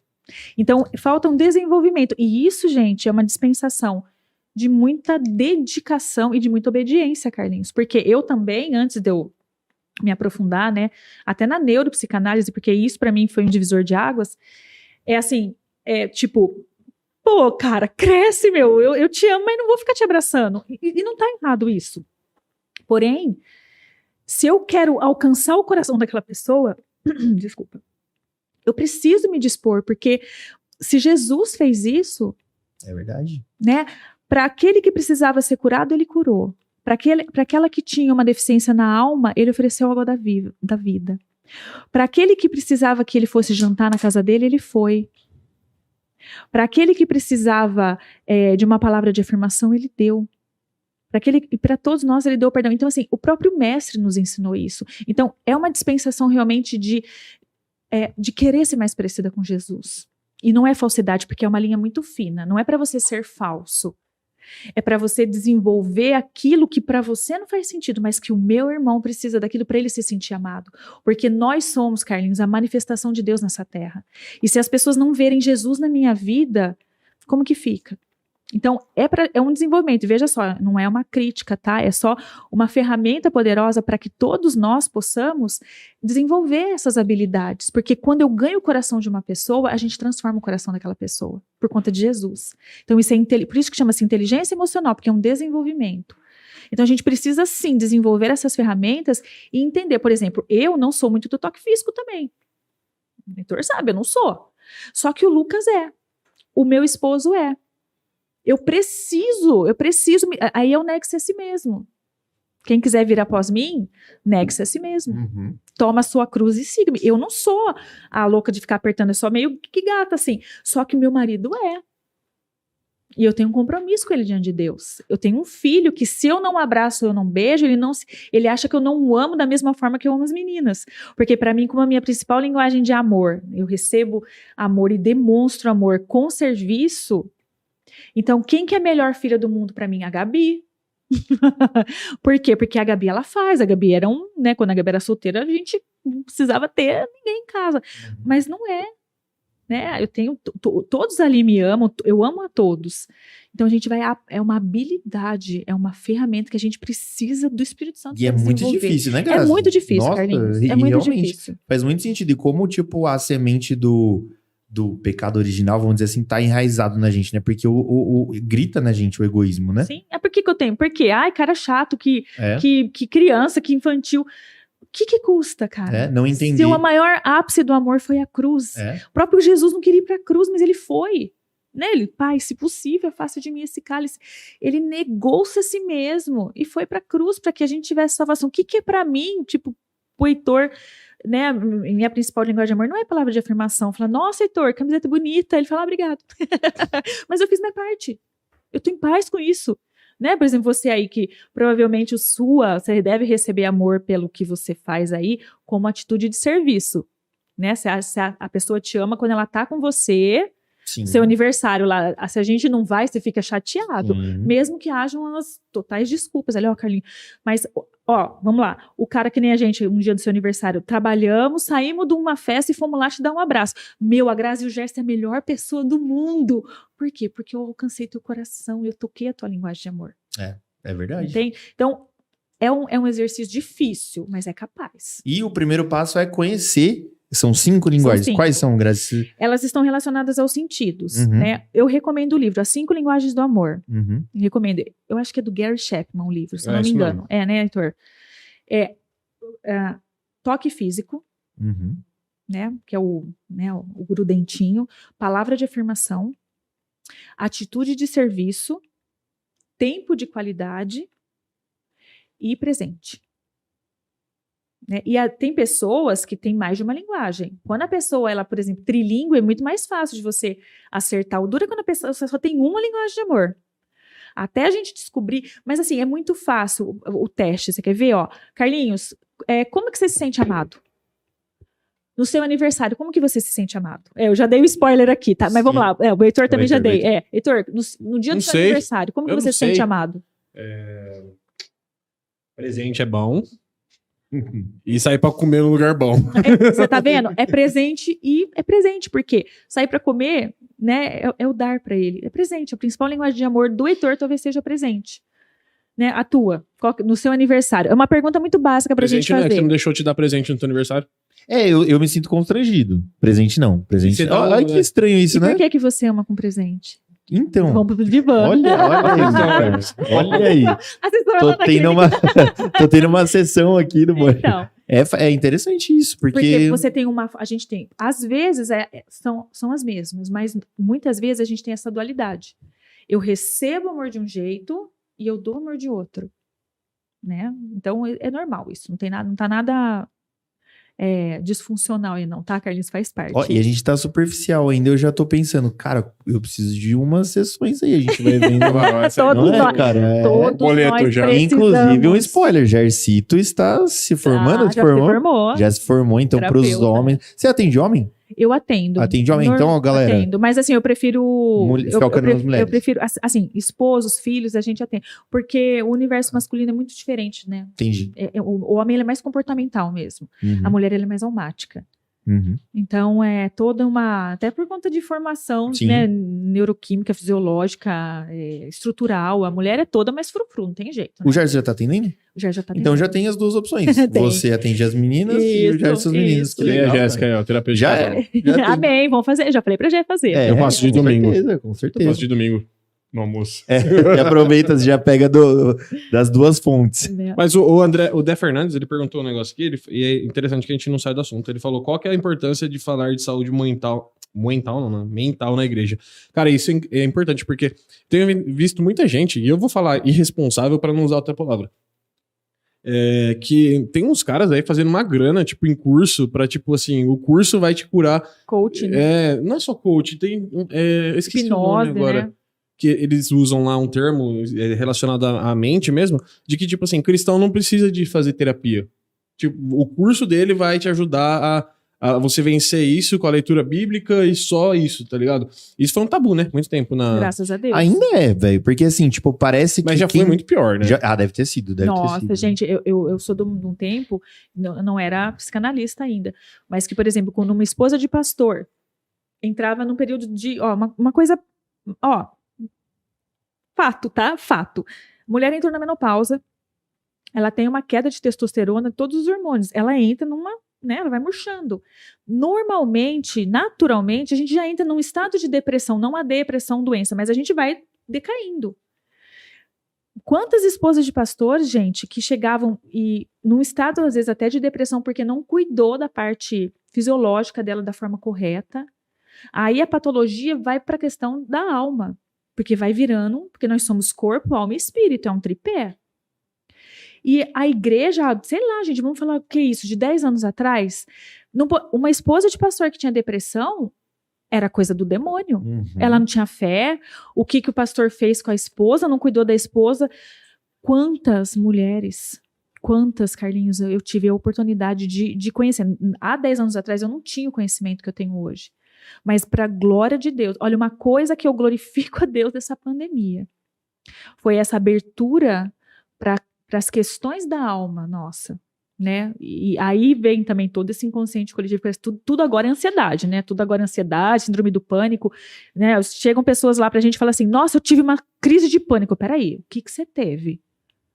Ah, não, isso não é crise de pânico. Calma, graças a Deus não é crise de pânico.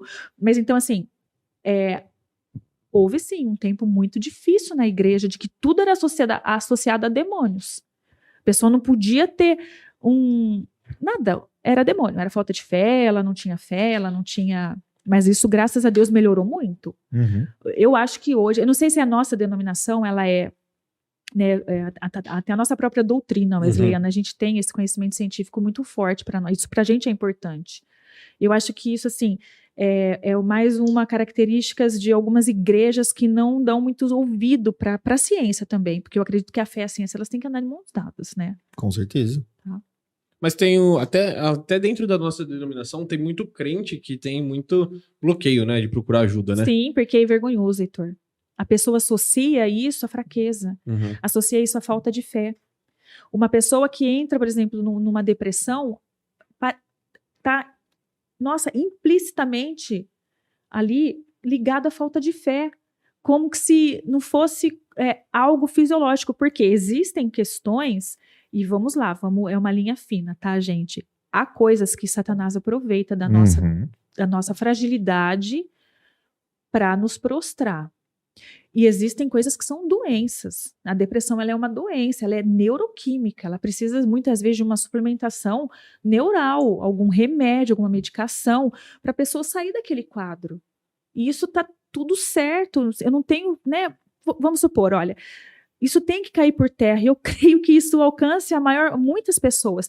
Se eu desenvolvo um diabetes, onde o meu pâncreas não produz mais não produz mais a insulina, tá tudo bem, gente. Porque, afinal de contas, é o pâncreas, né?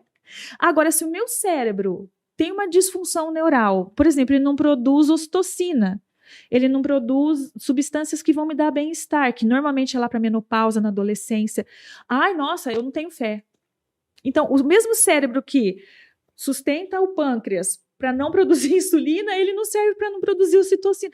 É uma contradição muito grande. Então, a gente precisa olhar para o ser humano nesse tripé corpo, alma e espírito. Porque tem coisas, sim, que são associadas à espiritualidade. Às vezes a pessoa cai num pecado, pratica um pecado, não confessa o pecado, e o que a própria palavra, por não ter confessado o meu pecado, Davi fala isso, os meus ossos adoeceram. Então, aí a gente vê que é uma depressão por conta do pecado não confessado. Mas isso não tem nada a ver com uma depressão neuroquímica, fisiológica. Uma pessoa, por exemplo, um luto que foi enfrentado, uma mulher que perdeu um filho, gente. Como que não é normal? Deus seja louvado se ela não tiver uma depressão. Mas, para mim, é a coisa mais natural do mundo uma pessoa entrar num estado de depressão. Permanecer lá, não. Permanecer na depressão, é uma escolha da pessoa, né? É uma escolha da pessoa. Ajuda, sim. Assim, não, tipo, permanecer na depressão. Porque, assim, graças a Deus, a maioria dos casos, eu não sei se pode falar que todos os casos, quimicamente falando, sim, dá pra reverter, né? Sim. Eu, por experiência própria, esse exemplo que você deu foi muito legal, assim, que eu lembrei da minha psicóloga, que ela falou que eu tinha muita relutância, assim, em relação a remédio. Deus, ele vai me ajudar, eu não posso tomar remédio. E aí a minha psicóloga, ela deu esse exemplo, falou, Carlinhos, tenho pressão alta, faz não sei quanto tempo. Eu tenho que tomar remédio todos os dias. Se eu não tomar, provavelmente eu vou morrer. Tipo, depressão, ansiedade é uma doença, assim, como qualquer outra doença. Se você... E assim, no seu caso, ela falando pra mim, né? Você vai ter que tomar por um tempo. E se for pra vida inteira também, qual que é o problema? Não tem problema nenhum. Entendeu? E assim, aí depois disso, aí eu conversei até com o pastor Fredão. Pastor Fred, que é um psicólogo da nossa igreja, né? E ele falou, não, Carlinhos. Aí eu contei pra ele que assim, eu tava num estado, velho, que eu não conseguia assistir o culto sentado. Então, tipo... Ansiedade. Eu não conseguia sentar né? e ouvir o sermão. Não conseguia. Louvor. Tanto é que quando eu não tava servindo na igreja, eu ia pra mídia. Aí depois que eu acabo tendo contato com todo mundo, aí eu ia conversar com o pessoal da mídia. Aí eu ouvia um pouquinho lá. Aí eu ia no som, conversar com o pessoal do som. Aí eu ia na recepção, aí nunca eu ficava sentado. E assim, aí eu fui atrás de um psiquiatra, né? E hoje eu tô tomando remédio. Cara, mudou minha vida. Hoje eu consigo ter, tipo, a minha espiritualidade muito melhor. Exatamente. Consigo fazer as coisas que eu não tava conseguindo. Então, assim, a gente tem que usar os mecanismos, assim, a Bíblia fala isso, né? Que a medicina é para os enfermos. Exatamente. Não que Deus não possa nos curar, fazer com que o nosso cérebro se ajuste. Eu creio nisso. Mas, enquanto ele não faz isso, a gente faz a nossa parte. Sim. Né? E não é vergonha, isso que tem que entender, não é vergonha para ninguém ter uma depressão, ter uma ansiedade. Agora, você perguntou, é uma escolha da pessoa permanecer na depressão? Depende do grau, Carlinhos. Depende do grau, é. Porque se a pessoa entrar num estado profundo de depressão, ela já não tem mais consciência daquilo que tá. Ela só quer mesmo morrer. Ela quer que aquela dor dela acaba. Então, há momentos na vida de uma família que, quando a gente percebe, essa é a nossa orientação na clínica, se você percebe que a pessoa não está prostrada, sem tomar banho, sem comer, é um caso até de internação, porque o cérebro dela desligou. Ela tá sobrevivendo ali. E isso se não der um pane ali, um surto, e a pessoa tira a própria vida num surto psicótico. E aí vem a pergunta que não pode calar. E aí, foi pro inferno ou não foi pro inferno? Quem que somos nós para falar isso? Nós não temos esse direito. Porque só Deus conhece. Ele foi criou. Fraco, mas tipo, como assim foi fraco? A pessoa tem que ser muito corajosa e muito forte pra, né, tirar. Sim, e assim... e é um pane na cabeça, não é nem questão de coragem. Sim, é um pane. Assim, é um bug, desliga tudo. Né?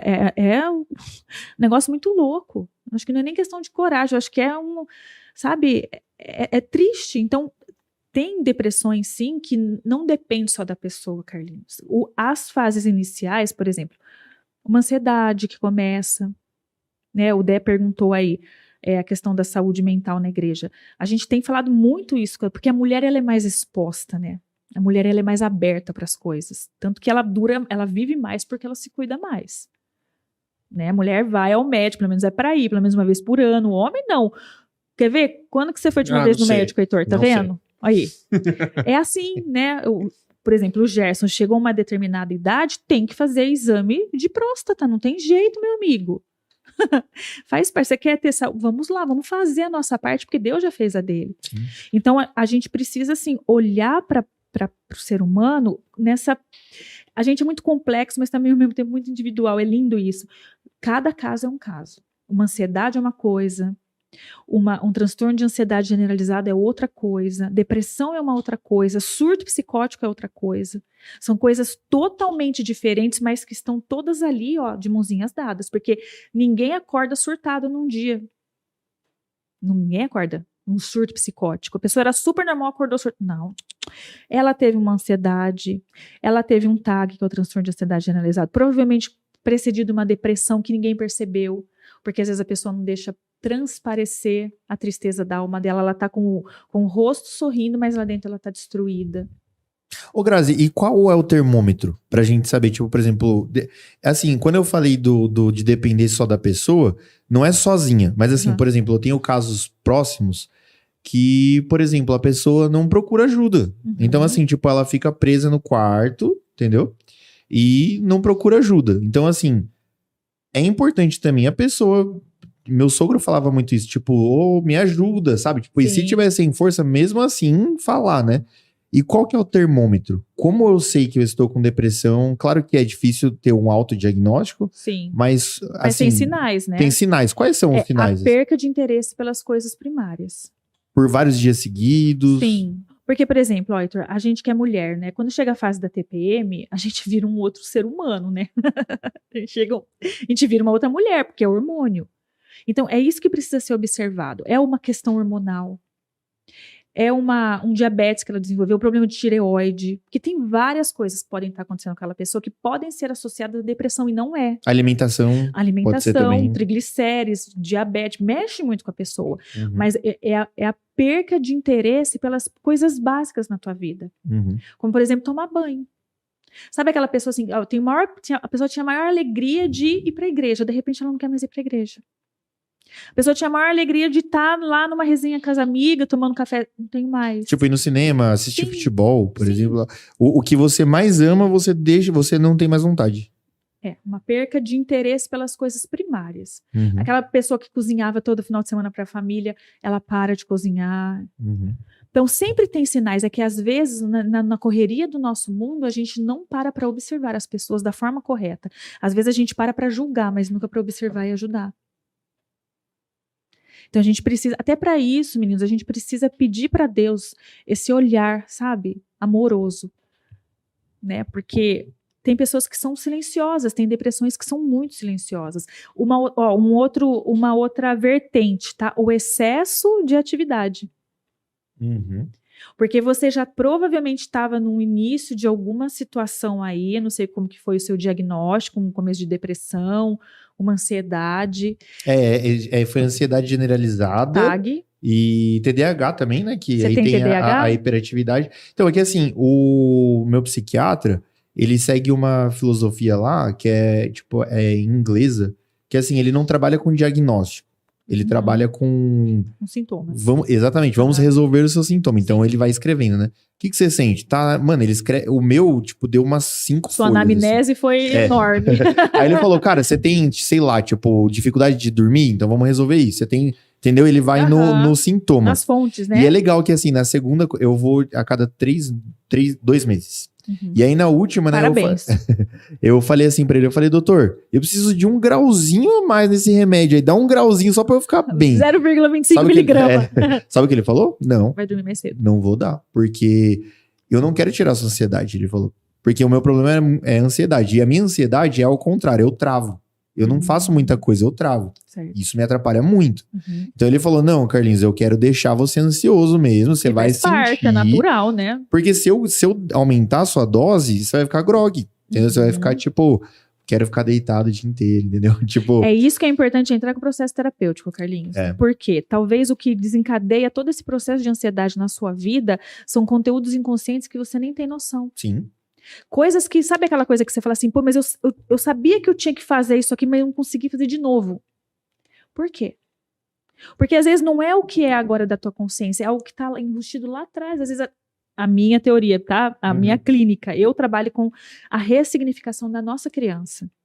Eu sou psicanalista, não sou 100% freudiana, eu gosto muito de Melanie Klein, que é uma mulher que veio para observar a criança. Ela é muito famosa aí no processo pedagógico, nas faculdades de pedagogia.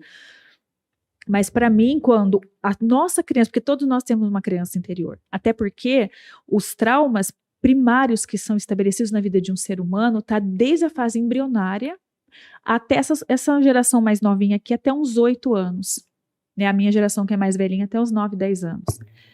Então, desde a sua fecundação até 8, 9 anos, esses primeiros traumas que foram marcados na sua estrutura psíquica, você imagina, Carlinhos, e Heitor, uma criança que foi molestada com 5 anos de idade.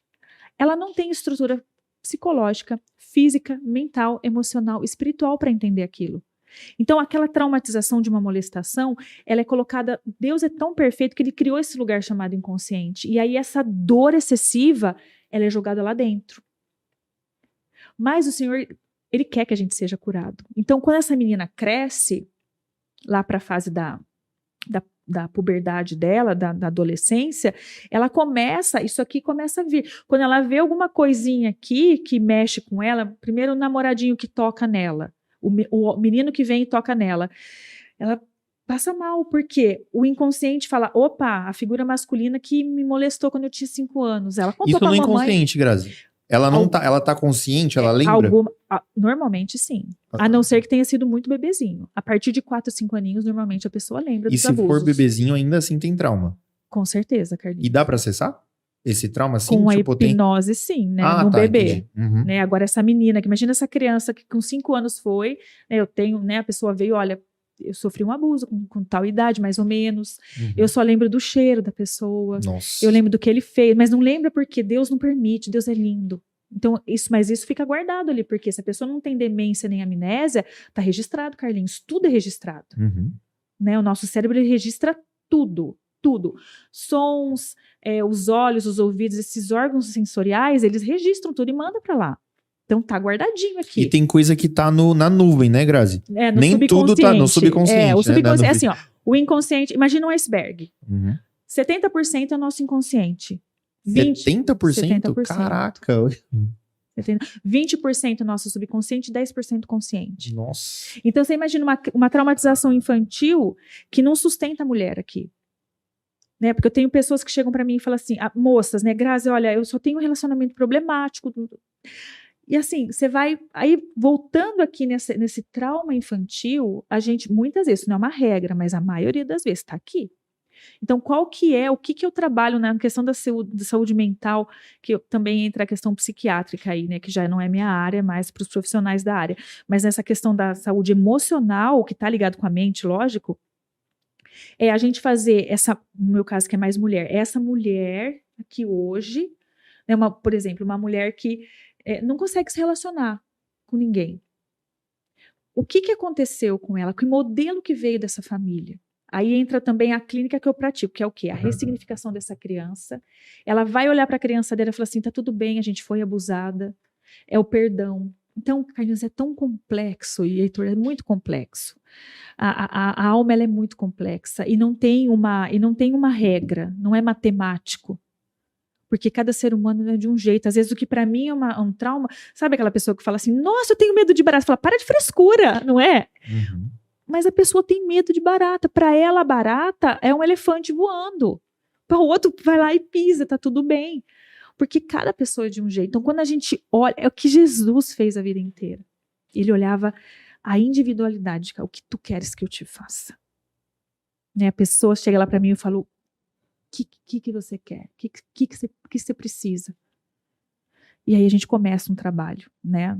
E graças a Deus, a maior parte dos meus pacientes, eles são cristãos. Então, eu, né, devolvendo aí a pergunta para o Dé, eu acho que hoje a igreja, assim, tem compreendido algumas coisas e tem disposto, né? A gente tem essa disposição de falar de algumas coisas, para a glória de Deus.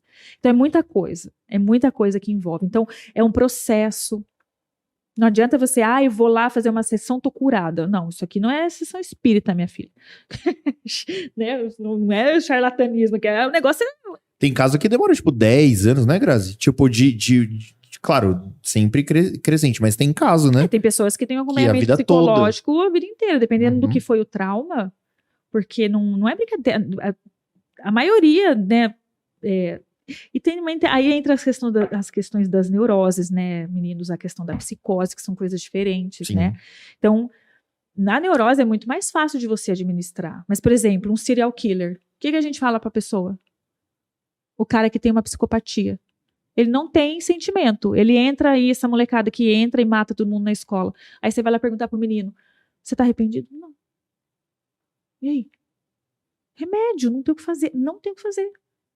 Aí não é questão de terapia, porque o cérebro dele tem uma disfunção. Ele não tem sentimento. Não, isso não invalida que Jesus pode transformar aquilo. Eu tenho certeza que o Senhor pode. Sim. Mas cientificamente falando, não tem o que fazer. A pessoa tem que viver dopada.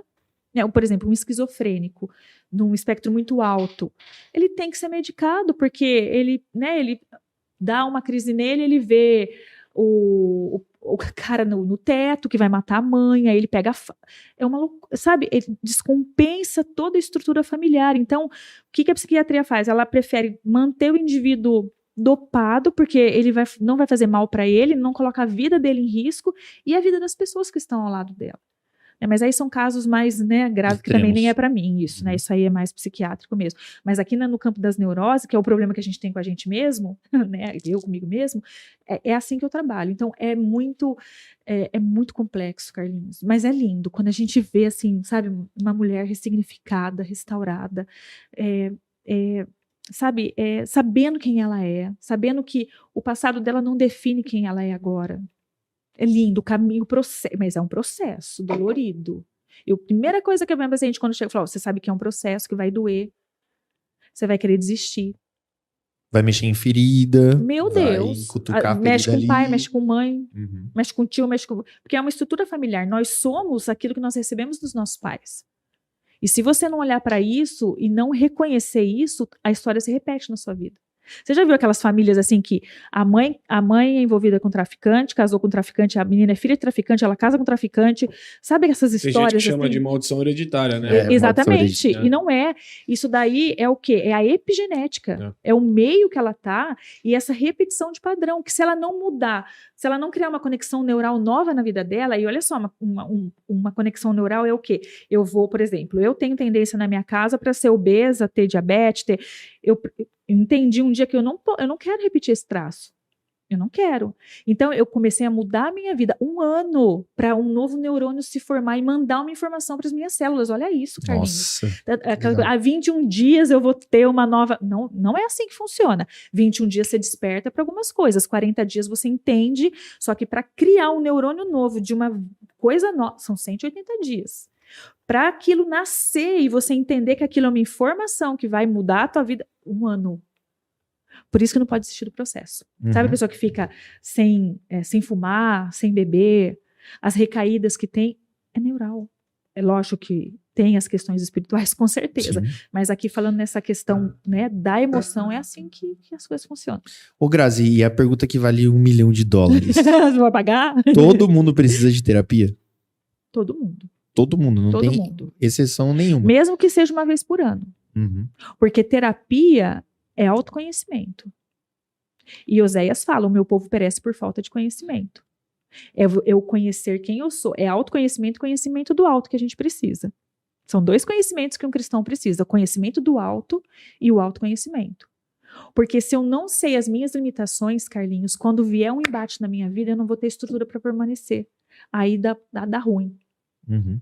Né? Que nem você, ó, você foi para um processo de autoconhecimento, você entendeu que você tem um déficitzinho de atenção, que vira uma atividade hiperativa. Então, você entende que você vai precisar tomar uma medicação, talvez vai fazer um desmame. Se der ruim, você vai ter que voltar de novo. Isso é autoconhecimento. Eu entendo quem eu sou. Por exemplo, eu tenho uma tendência muito grande a ser alcoólatra. Então, o que eu tenho que fazer? Eu não me dou o direito de tomar bebida alcoólica nenhuma. Porque eu sei das minhas limitações. Eu sei que eu sou uma pessoa extremamente, por incrível que pareça, eu sou uma pessoa extremamente colérica. Eu olho para umas coisas, eu tenho vontade de matar, Carlinhos, é sério. Mas aí, como eu me conheço, eu falo, opa, pera, sai desse lugar, sai desse corpo que não te pertence. A gente para, opa, pera, respira, conta até 3, calma, que as pessoas não são como você. Desenvolvimento, porque terapia é autodesenvolvimento. Porque uma coisa, ó, pergunta de milhões, hein? Nós nunca mudamos o outro. Ninguém tem o poder de mudar ninguém, isso é uma mentira. A única pessoa que pode transformar o ser humano é Jesus, é o Espírito Santo.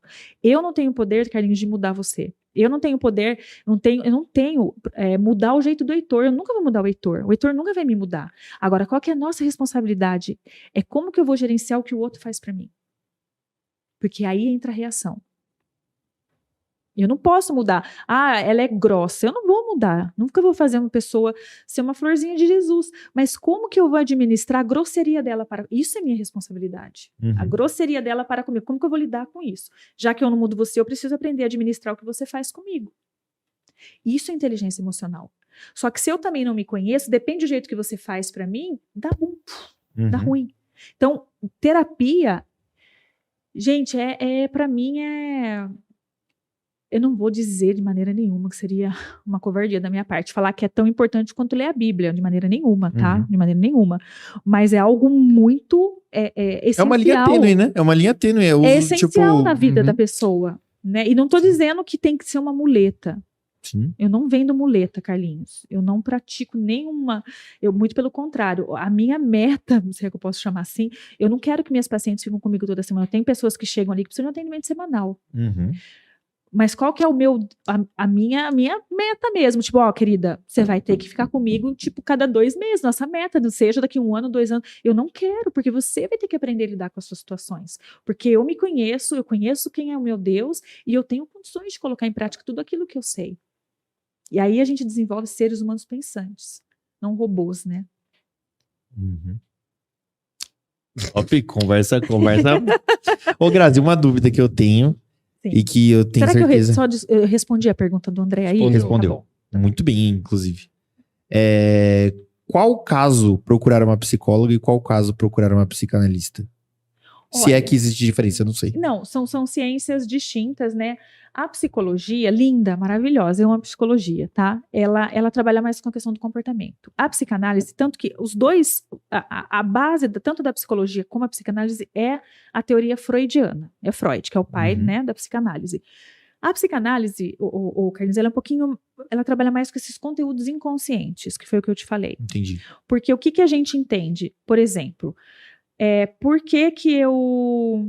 Quer ver, olha, por que uma pessoa sempre, ela quer se libertar das drogas ali, só que ela não consegue. Ela já foi internada, ela já passou por tanta coisa e ela não consegue. O trabalho da psicóloga é o quê? Dar apoio para esse comportamento dele se tornar uma outra linha. Então você não pode frequentar os lugares que você frequentava, você precisa mudar a sua alimentação, que é mais a questão da programação neurolinguística. A gente vai criar um comportamento para você ter uma ação diferente daquilo. Então está bastante relacionado com o meio. E é maravilhoso, isso é extremamente necessário, tá? A psicanálise, ela é um pouquinho mais profunda. O porquê que eu uso drogas. Entendi. Né? Então, vai na raiz do problema. Vai na raiz. Não que a psicologia não estude isso, mas o próprio quando eu fui decidir pelo curso, a psicanálise fez mais sentido para mim. Mas eu jamais dispenso o trabalho de um psicólogo, porque a gente tem que andar de mãos dadas. Entendi. Né? Os dois são excelentes. Um para essa questão com o externo, aqui o para fora, e eu vou na raiz. Então, eu descubro o que é o psicólogo, ele dá recursos. Porque, por exemplo, teste comportamental eu já não aplico, isso é um psicólogo, né? Não fiz nenhuma especialização para isso. Algumas coisas ali que é o psicólogo que tem a especialização, o aval para fazer. O meu é conteúdo inconsciente, porque quando eu descubro, por exemplo, a pia está entupida, você tem lá o trailer, está entupidinho lá o sifão. Né, você fecha o negócio, né, limpa o chão ali, esse é o trabalho da psicologia, lindo, precisa desentupir o sifão, a psicanálise. Entendi. As duas têm que andar de mão dadas, né? Agora, quando procurar um ou outro, aí é uma escolha. Entendi. Aí você tem que... Eu acho que é até uma questão também de identificação com o profissional. Tem que ter uma tipo, não é sintonia, tem que dar match. Tem que ter uma sinergia, ali, né? Assim, uma sinergia, sim, isso. Tanto é que eu tenho essa mesma psicóloga que me ajudou muito, assim, que eu rompi com ela, porque assim, olha só que coisa. No dia da nossa consulta, minha gata tava passando mal. Só que assim, mano, minha gata tava morrendo, tipo, ela morreu um dia depois. E aí, eu perdi, tipo, eu não lembrei de mandar mensagem pra minha psicóloga. Eu falei, eu não vou conseguir ir hoje. Mandei lá no veterinário, porque ela me chamou. Eu tava no veterinário. E aí depois ela, tipo, eu no veterinário, ela falou assim, Carlinhos, beleza e tal, eu entendo. Mas assim, a próxima vez, tipo, ela deu uma... atracada em você. Aí, tipo, rompeu, assim. Aí depois eu falei pra ela, fui sincero, eu falei, não vou falar o nome, né, mas... Falei, não rola, porque pra mim eu não perdi, sei lá, perdi a confiança, sei lá. Falei, pô, mano, ela não entendeu o meu lado, tá ligado? Tipo, a gente pode marcar, sei lá, outra hora. Eu entendo que tem que ter, mas assim, tem casos e casos, né? Tem caso da pessoa não ir porque não se programou, e tem caso, por exemplo, no meu, que eu não tive escolha, né? Sim. E aí acabou essa sinergia, perdeu essa sinergia. E foi uma pena. E depois de uns meses ela chamou ela, Carlinhos, vamos tentar... retomar, eu falei, não gosto mais de você. Não gosto mais de você. Bloqueei ela no WhatsApp. Sincerão, né? A Aniele perguntou qual que é o maior desafio de se liderar no Ministério de Mulheres. Aniele Santana, a mulher do Thomas. Qual é o maior desafio? Nossa, são vários, né? Eu acho que o maior desafio é a gente mesmo. Não tem nada a ver com os outros, tem tudo a ver com a gente, né? Porque é tanta, né? Olha, comparação, né? É um dos desafios, assim. Eu acho que para mim é eu ser o mais verdadeira possível. E aí que entra o negócio. Às vezes, quando a gente é muito verdadeira, não é legal para muitas pessoas. Então, é uma dança de pratinho, sabe? Aquele carinha que fica no círculo com o pratinho. O maior desafio é lidar com a frustração das pessoas, com a expectativa que as pessoas colocam sobre a gente como seres humanos e não alcançar a expectativa da pessoa.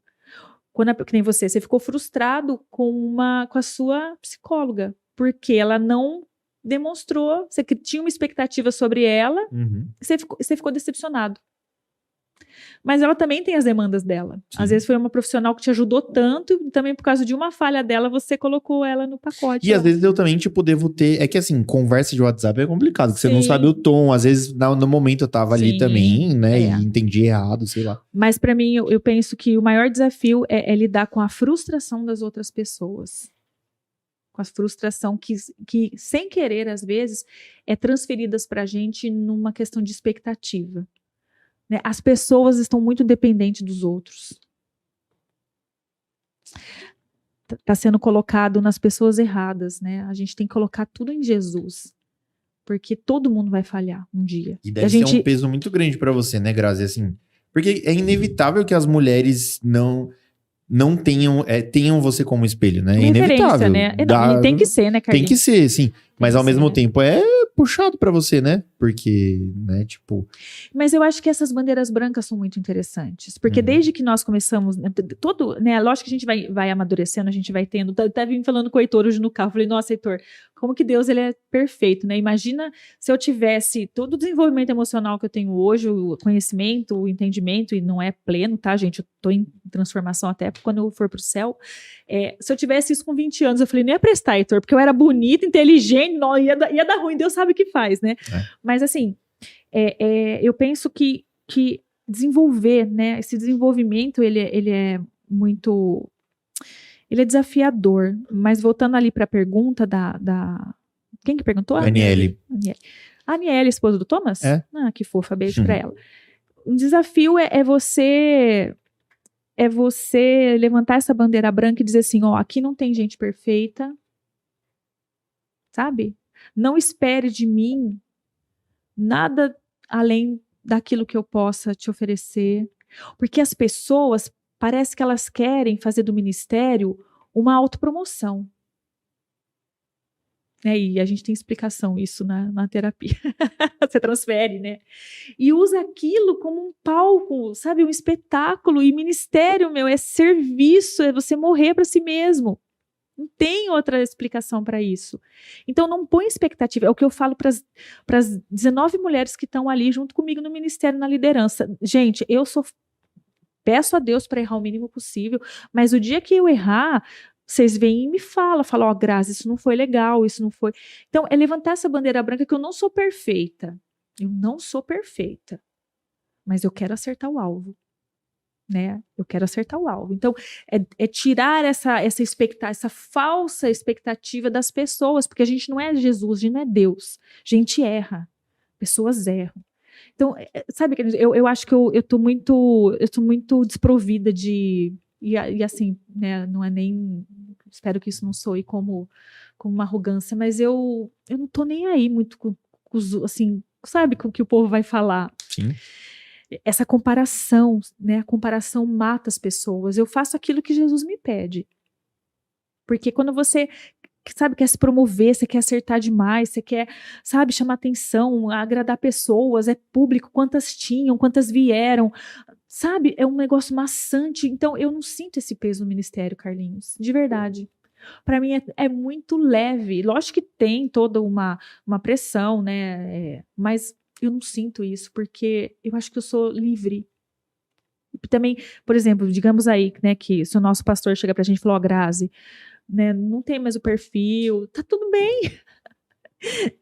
Né, obrigada aí pela confiança durante esses anos, eu sou muito grata, mas acabou meu tempo, a gente tem que entender isso. Então, eu acho que é isso, a gente tirar a expectativa das pessoas.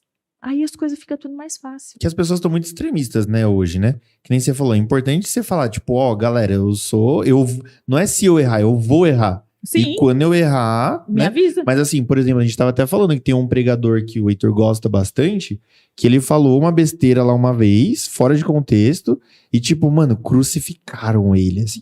Hoje em dia, tipo, você, sei lá, indo pra política, você apoia X candidato, você é comunista. Você apoia X candidato, você é, sei lá, ditador. Tipo, tá muito extremista, sabe? Calma, galera, vamos com calma, né? Mas sabe o que é duro, Carlinhos? A gente tem muita informação e pouco conhecimento. Exatamente. As pessoas não estudam. As pessoas, sabe, não estão... É um negócio complicado isso. É muita informação e pouco conhecimento. Então, eu volto, o meu povo perece por falta de conhecimento. Perece por causa disso, porque quando eu entender que você tá sujeito a errar, a mesma coisa, eu peço um lanche lá do seu negocinho, lá do seu truck. Posso colocar mais sal, sei lá, não, salgar. Você pode mandar um lanche errado pra mim. Mandar um lanche errado, sim. Sabe, se meus olhos... Aí eu vou lá e detono o seu negócio nas redes sociais. Você tá entendendo? E às vezes na igreja acontece, às vezes não, sempre na igreja acontece não isso. Era pra ser, né? Mas não era pra ser, mas assim, a gente tem que entender que se aconteceu tal coisa na igreja, a gente tem que sentar, conversar, somos humanos, né? Vamos errar e tentar resolver da melhor forma, né? Por isso todo mundo precisa de terapia. Exatamente. Porque quando uma pessoa vem com uma devolutiva negativa pra você, você tá preparada pra aquilo. Exatamente. Porque às vezes, Carlinhos, a gente por ser sincero e honesto, foi o que eu falei, a gente por ser honesto demais e sincero, às vezes a gente não é muito bem interpretado. Você vai dar uma devolutiva para um líder lá, fala, ó, isso daqui né? Eu sei que a pessoa que é o líder, mas pensa sobre isso. Isso daqui não ficou legal. A pessoa, por ser ferida e machucada, por não ter curado a ferida dela, ela já transfere para você algo que não tem nada a ver do que você está falando. É transferencial que a gente chama. Então, por isso que precisa fazer terapia todo mundo. Porque às vezes a pessoa está trazendo uma questão pontual. Pontual, é isso daqui só. Isso acontece muito com mulher. E um dos desafios de lidar com mulher é isso também, viu? A mulher, ela é descompensada às vezes, né? Você fala uma coisa, vocês são esposos, né? Vocês podem falar isso. Você fala uma coisa, ela fala, não, mas eu não falei isso, eu não quis dizer isso. Porque a pessoa, ela cria essa almatização da mulher, que é muito maior do que dos homens, porque a gente tem o hipotálamo mais desenvolvido que o de vocês, né? Que é esse lugar do nosso cérebro que é um armazenamento de informação. A mulher tem mais desenvolvido na mulher. Então, por isso que a gente tem mais esse volume. Deus fez a gente assim. Por isso que vocês conseguem fazer várias coisas ao mesmo tempo? Sim. Hipopótamos. Ô, Grazi, eu sei que o nosso tempo tá meio estourado já, assim, mas assim, é um o assunto. O estúdio vai cobrar a hora extra. Ô, Jesus. Eu queria Rafa, tocar muito um assunto com você que, assim, hoje, mundo de hoje, temos graças a Deus, eu acho muito bom o empoderamento das mulheres, o feminismo vindo forte, eu acho bom. Eu acho bom, assim, tipo, as mulheres terem o espaço, né? Eu não tenho que achar nada, na verdade, mas assim, é legal que as mulheres têm. E na igreja não é diferente, né? E como que, tipo, eu não sei, mano, qual que é a minha dúvida em relação a isso, mas... Bom, você começou a perguntar. Me ajuda aí. Mas assim, eu não sei Você quer saber se eu tô a favor? Não, tipo, o empoderamento das mulheres dentro da igreja, qual que é a importância do empoderamento das mulheres dentro da igreja? Pra que o empoderamento? Tipo, por exemplo, por muito tempo, uma geração antes da sua... A mulher, por exemplo, era dona de casa e era isso. Tipo, a gente não via, tipo, mulher fazendo faculdade. Sim.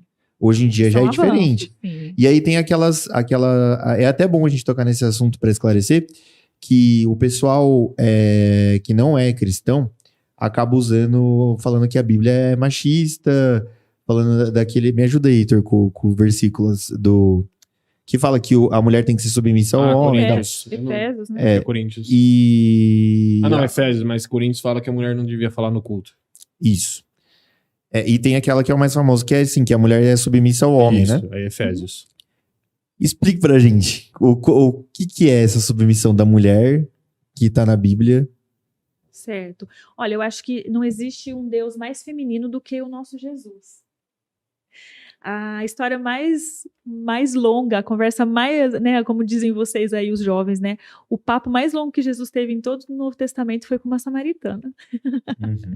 Então, para mim, Deus, ele é um Deus que protege as mulheres. Estar submetida, ser submissa não é o calcanhar do Gerson, né, até porque quando Deus fala assim, farei para ti uma ajudadora idônea, uma auxiliadora idônea. Essa palavra no original, Carlinhos, olha que legal isso, é aquela que se opõe. E parece que as feministas entenderam isso errado. A oposição não é no sentido de eu acabar com o meu marido, não. Aquilo que ele está errando a rota, eu com a minha sensibilidade que Deus me fez diferente dele, eu vou trazer ele para a rota novamente. Então, para mim, ser submissa é a melhor coisa do mundo. Porque se Deus colocou na terra um marido para me proteger, para zelar por mim, para abastecer a minha casa, para cuidar dos meus filhos, qual que é o problema que eu tenho com isso? Então, essa ideia de submissão é o que Jesus fala, né, Carlinhos, lá em Mateus 6:22. Se os teus olhos forem bons, todo o seu corpo terá luz. Eu não vejo a submissão como um castigo. Eu vejo a submissão como uma proteção. Porque toda a nossa estrutura física, ela é mais sensível que o homem, sim. E nós precisamos ser protegidas. Eu não tenho problema nenhum em ser protegida por um homem. Eu acho que isso é honroso. Só que eu sou uma mulher que fui forjada no fogo. Agora, você vai falar isso para uma feminista que... Eu nem entendo muito essa história, eu não consigo, não entra na minha cabeça um negócio desse. Não faz sentido para mim uma coisa dessa, porque o mesmo amor que Deus tem pelo homem, ele tem pela mulher. Não tem diferença para Deus. Submissão é estar abaixo da missão, eu estar ali ombro a ombro com ele. Aonde ele tem dificuldade, Deus pode ter dado para mim mais destreza para fazer aquilo. E aí a gente junta as nossas forças. É isso que eu falei, é a competição, é a comparação. E quando a gente entender que eu tenho o meu papel dentro da minha casa, o Gerson, né, tem outro, e a gente se completa, não tem competição. Não existe isso. Eu não entendo a cabeça dessas meninas que fazem questão. Até outro dia eu vi acho que um Reels falando, a gente quer ser livre, a gente quer pagar nossas contas. Eu falei, eu não.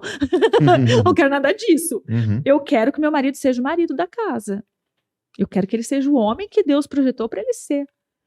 Então, eu não entendo isso. Então, para mim, movimento feminismo, isso é uma artimanha do inferno, Carlinhos.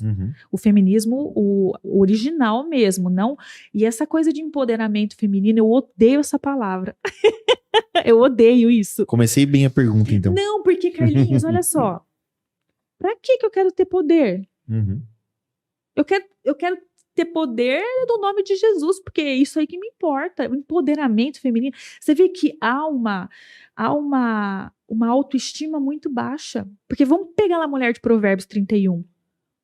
Quantos anos, Provérbios, o Heitor? 600 anos antes de Jesus foi escrito? Por aí. Uma mulher 600 anos antes do grande mestre. Pô, ela... Mais, Deus, leiam lá depois Provérbios 31. A mulher era uma máquina.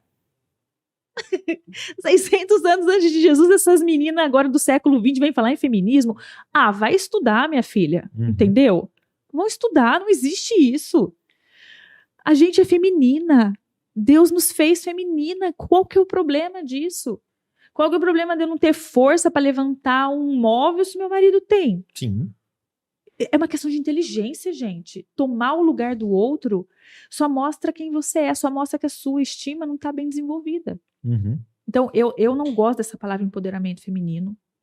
Eu bato contra mesmo. A gente não tem que ter poder de nada. O nosso poder tem que vir dos céus, do alto, né? Receberei esse poder quando descer sobre vós o Espírito Santo. Eu quero ser cheia do Espírito Santo para quando eu acordar, o diabo falar, ia lá, a dona louca acordou. É isso que eu quero, empoderamento feminino para quê? Se eu sei quem eu sou, eu sei que meu Jesus me ama. Eu sei que onde uma mulher, né, bem desenvolvida ela muda gerações, ela muda, sabe? Vamos para a história das grandes mulheres da nossa geração, Susana Wesley, sabe? Madre Teresa de Calcutá. Mulheres assim que sabe, que transformaram, tantas anônimas aí que foram valentes de guerras ali. Pra que ter empoderamento? Então, e aquilo que você falou, né? O demônio, às vezes, ele usa alguma coisa pra ir contra.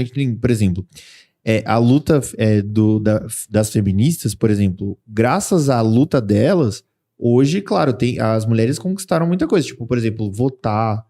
Isso aí foi tudo uma revolução conquistada por essas pessoas, né?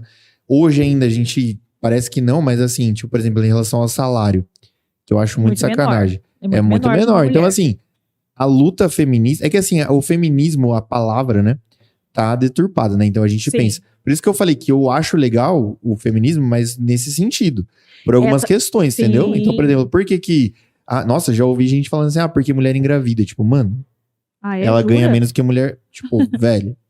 Então, assim, tem algumas lutas que são plausíveis, né, Grazi? E na igreja eu não sei, tá? Não conheço a realidade da igreja... falando da nossa casa evangélica, assim. Mas eu sinto falta de mulheres. Sim, vozes, né? Vozes de mulheres. Femininas. A gente ainda... Aí existe um preconceito. Aí eu tenho que concordar com que existe. Eu agradeço a Deus por algumas mulheres terem pago alguns preços para que a gente tivesse condições. Por exemplo, no Brasil, carteira de motorista, mulher não poderia ter. Voto. Sério? Carteira de motorista era só para homens. Mulher não podia ter carteira de motorista. Então, são coisas assim que foram, graças a Deus, conquistadas. Mas isso não me torna melhor que um homem. Sim. Que o problema é que as mulheres, elas querem ser... iguais. Ou mais, né? Tipo, parece que quer e a gente inverter. Não é igual. Tipo, e a verdade é que nós somos iguais com as nossas diferenças. A diferença que é a beleza da história. É essa beleza da diferença que tem que ser contemplada. Então, porque o feminismo, ele ficou muito deturpado, né? a feminilidade, ela é linda, mas os papéis não podem ser distorcidos e invertidos. Porque mulher é mulher, homem é homem, não tem como. Menino é menino. Porque menina usa rosa. Às vezes que foi mulher lá pregar na comunidade, eu já participei do culto das mulheres lá nos bastidores, que é sensacional. Você e mulher, né, Grazi? Ficou convite aí, né? Opa. Uma vez por mês? Toda primeira quinta-feira do mês. Toda primeira 19h30. quinta-feira do Isso. mês. Então, você mulher aí que quiser participar, é um trabalho muito legal, assim. Maravilhoso, Que vocês estão fazendo, né? Você, a Esther, né? Isso, e uma equipe, mulherada aí. 19 mulheres na equipe. E assim, teve uma pregadora lá da Central lá, que quando ela foi lá na comunidade lá, jovem, lá, mano, a gente ficou de boca aberta. Como que ela chama? Acho que é a pastora Andréia, né? Sensacional, né? Convida ela, é boa também pra ver. Verdade, cara. A gente já Não falei não. Não falou ainda? Mas enfim, são coisas que dá pra... Mas eu acho que assim, a igreja do Nazareno, ela demorou bastante para até reconhecer o ministério pastoral nas mulheres, né?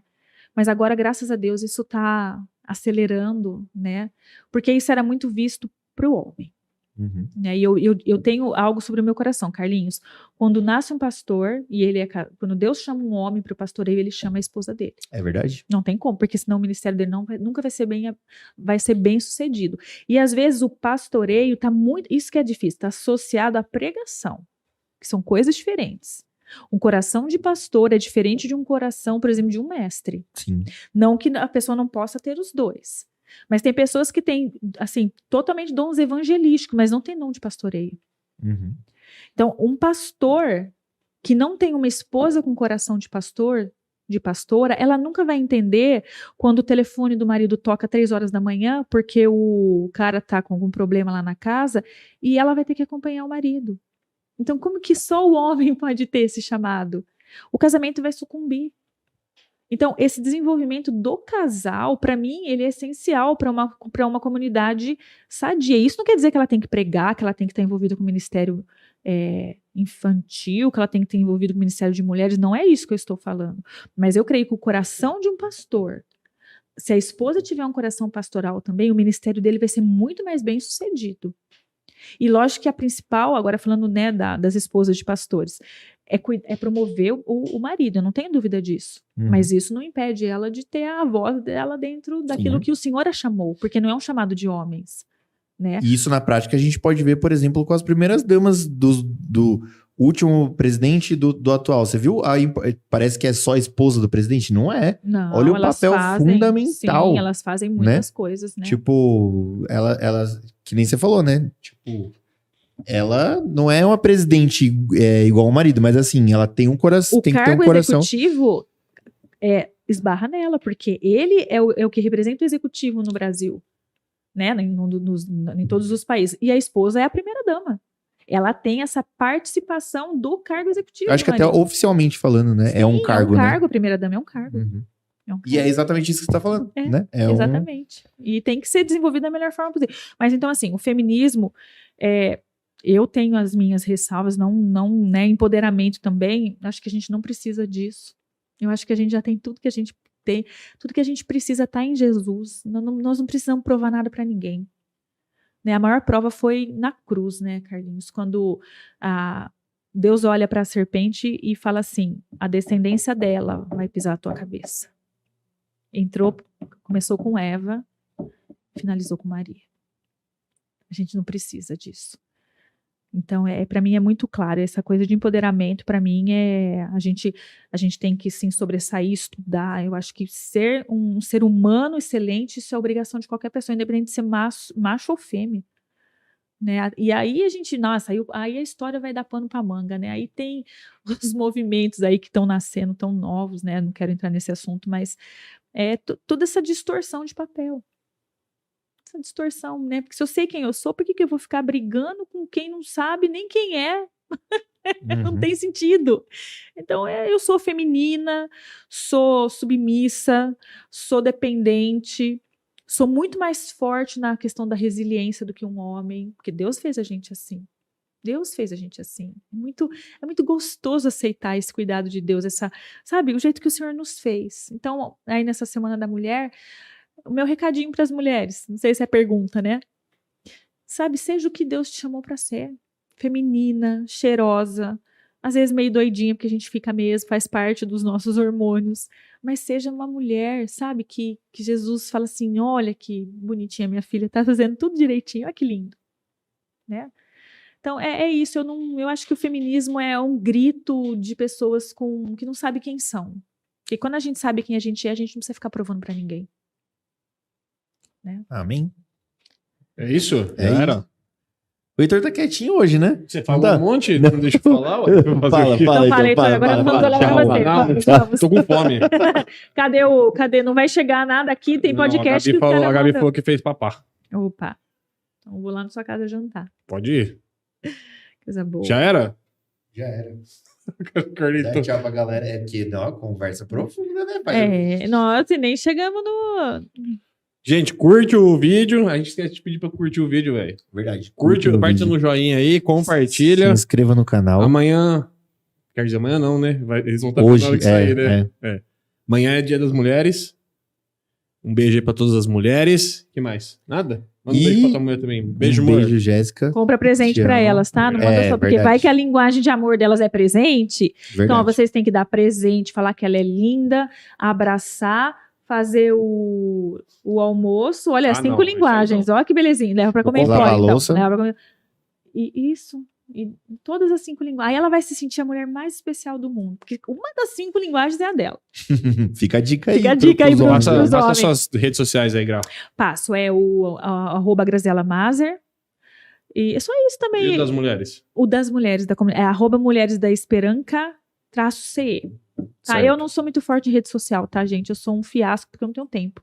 Ou eu cuido das pessoas, ou eu cuido da rede social. Então eu fico com as pessoas, como sempre, né? E ainda não paguei aí, né? Se alguém quiser me como é que chama? Patrocinar. Ô, Glória, tô facinha, acredita?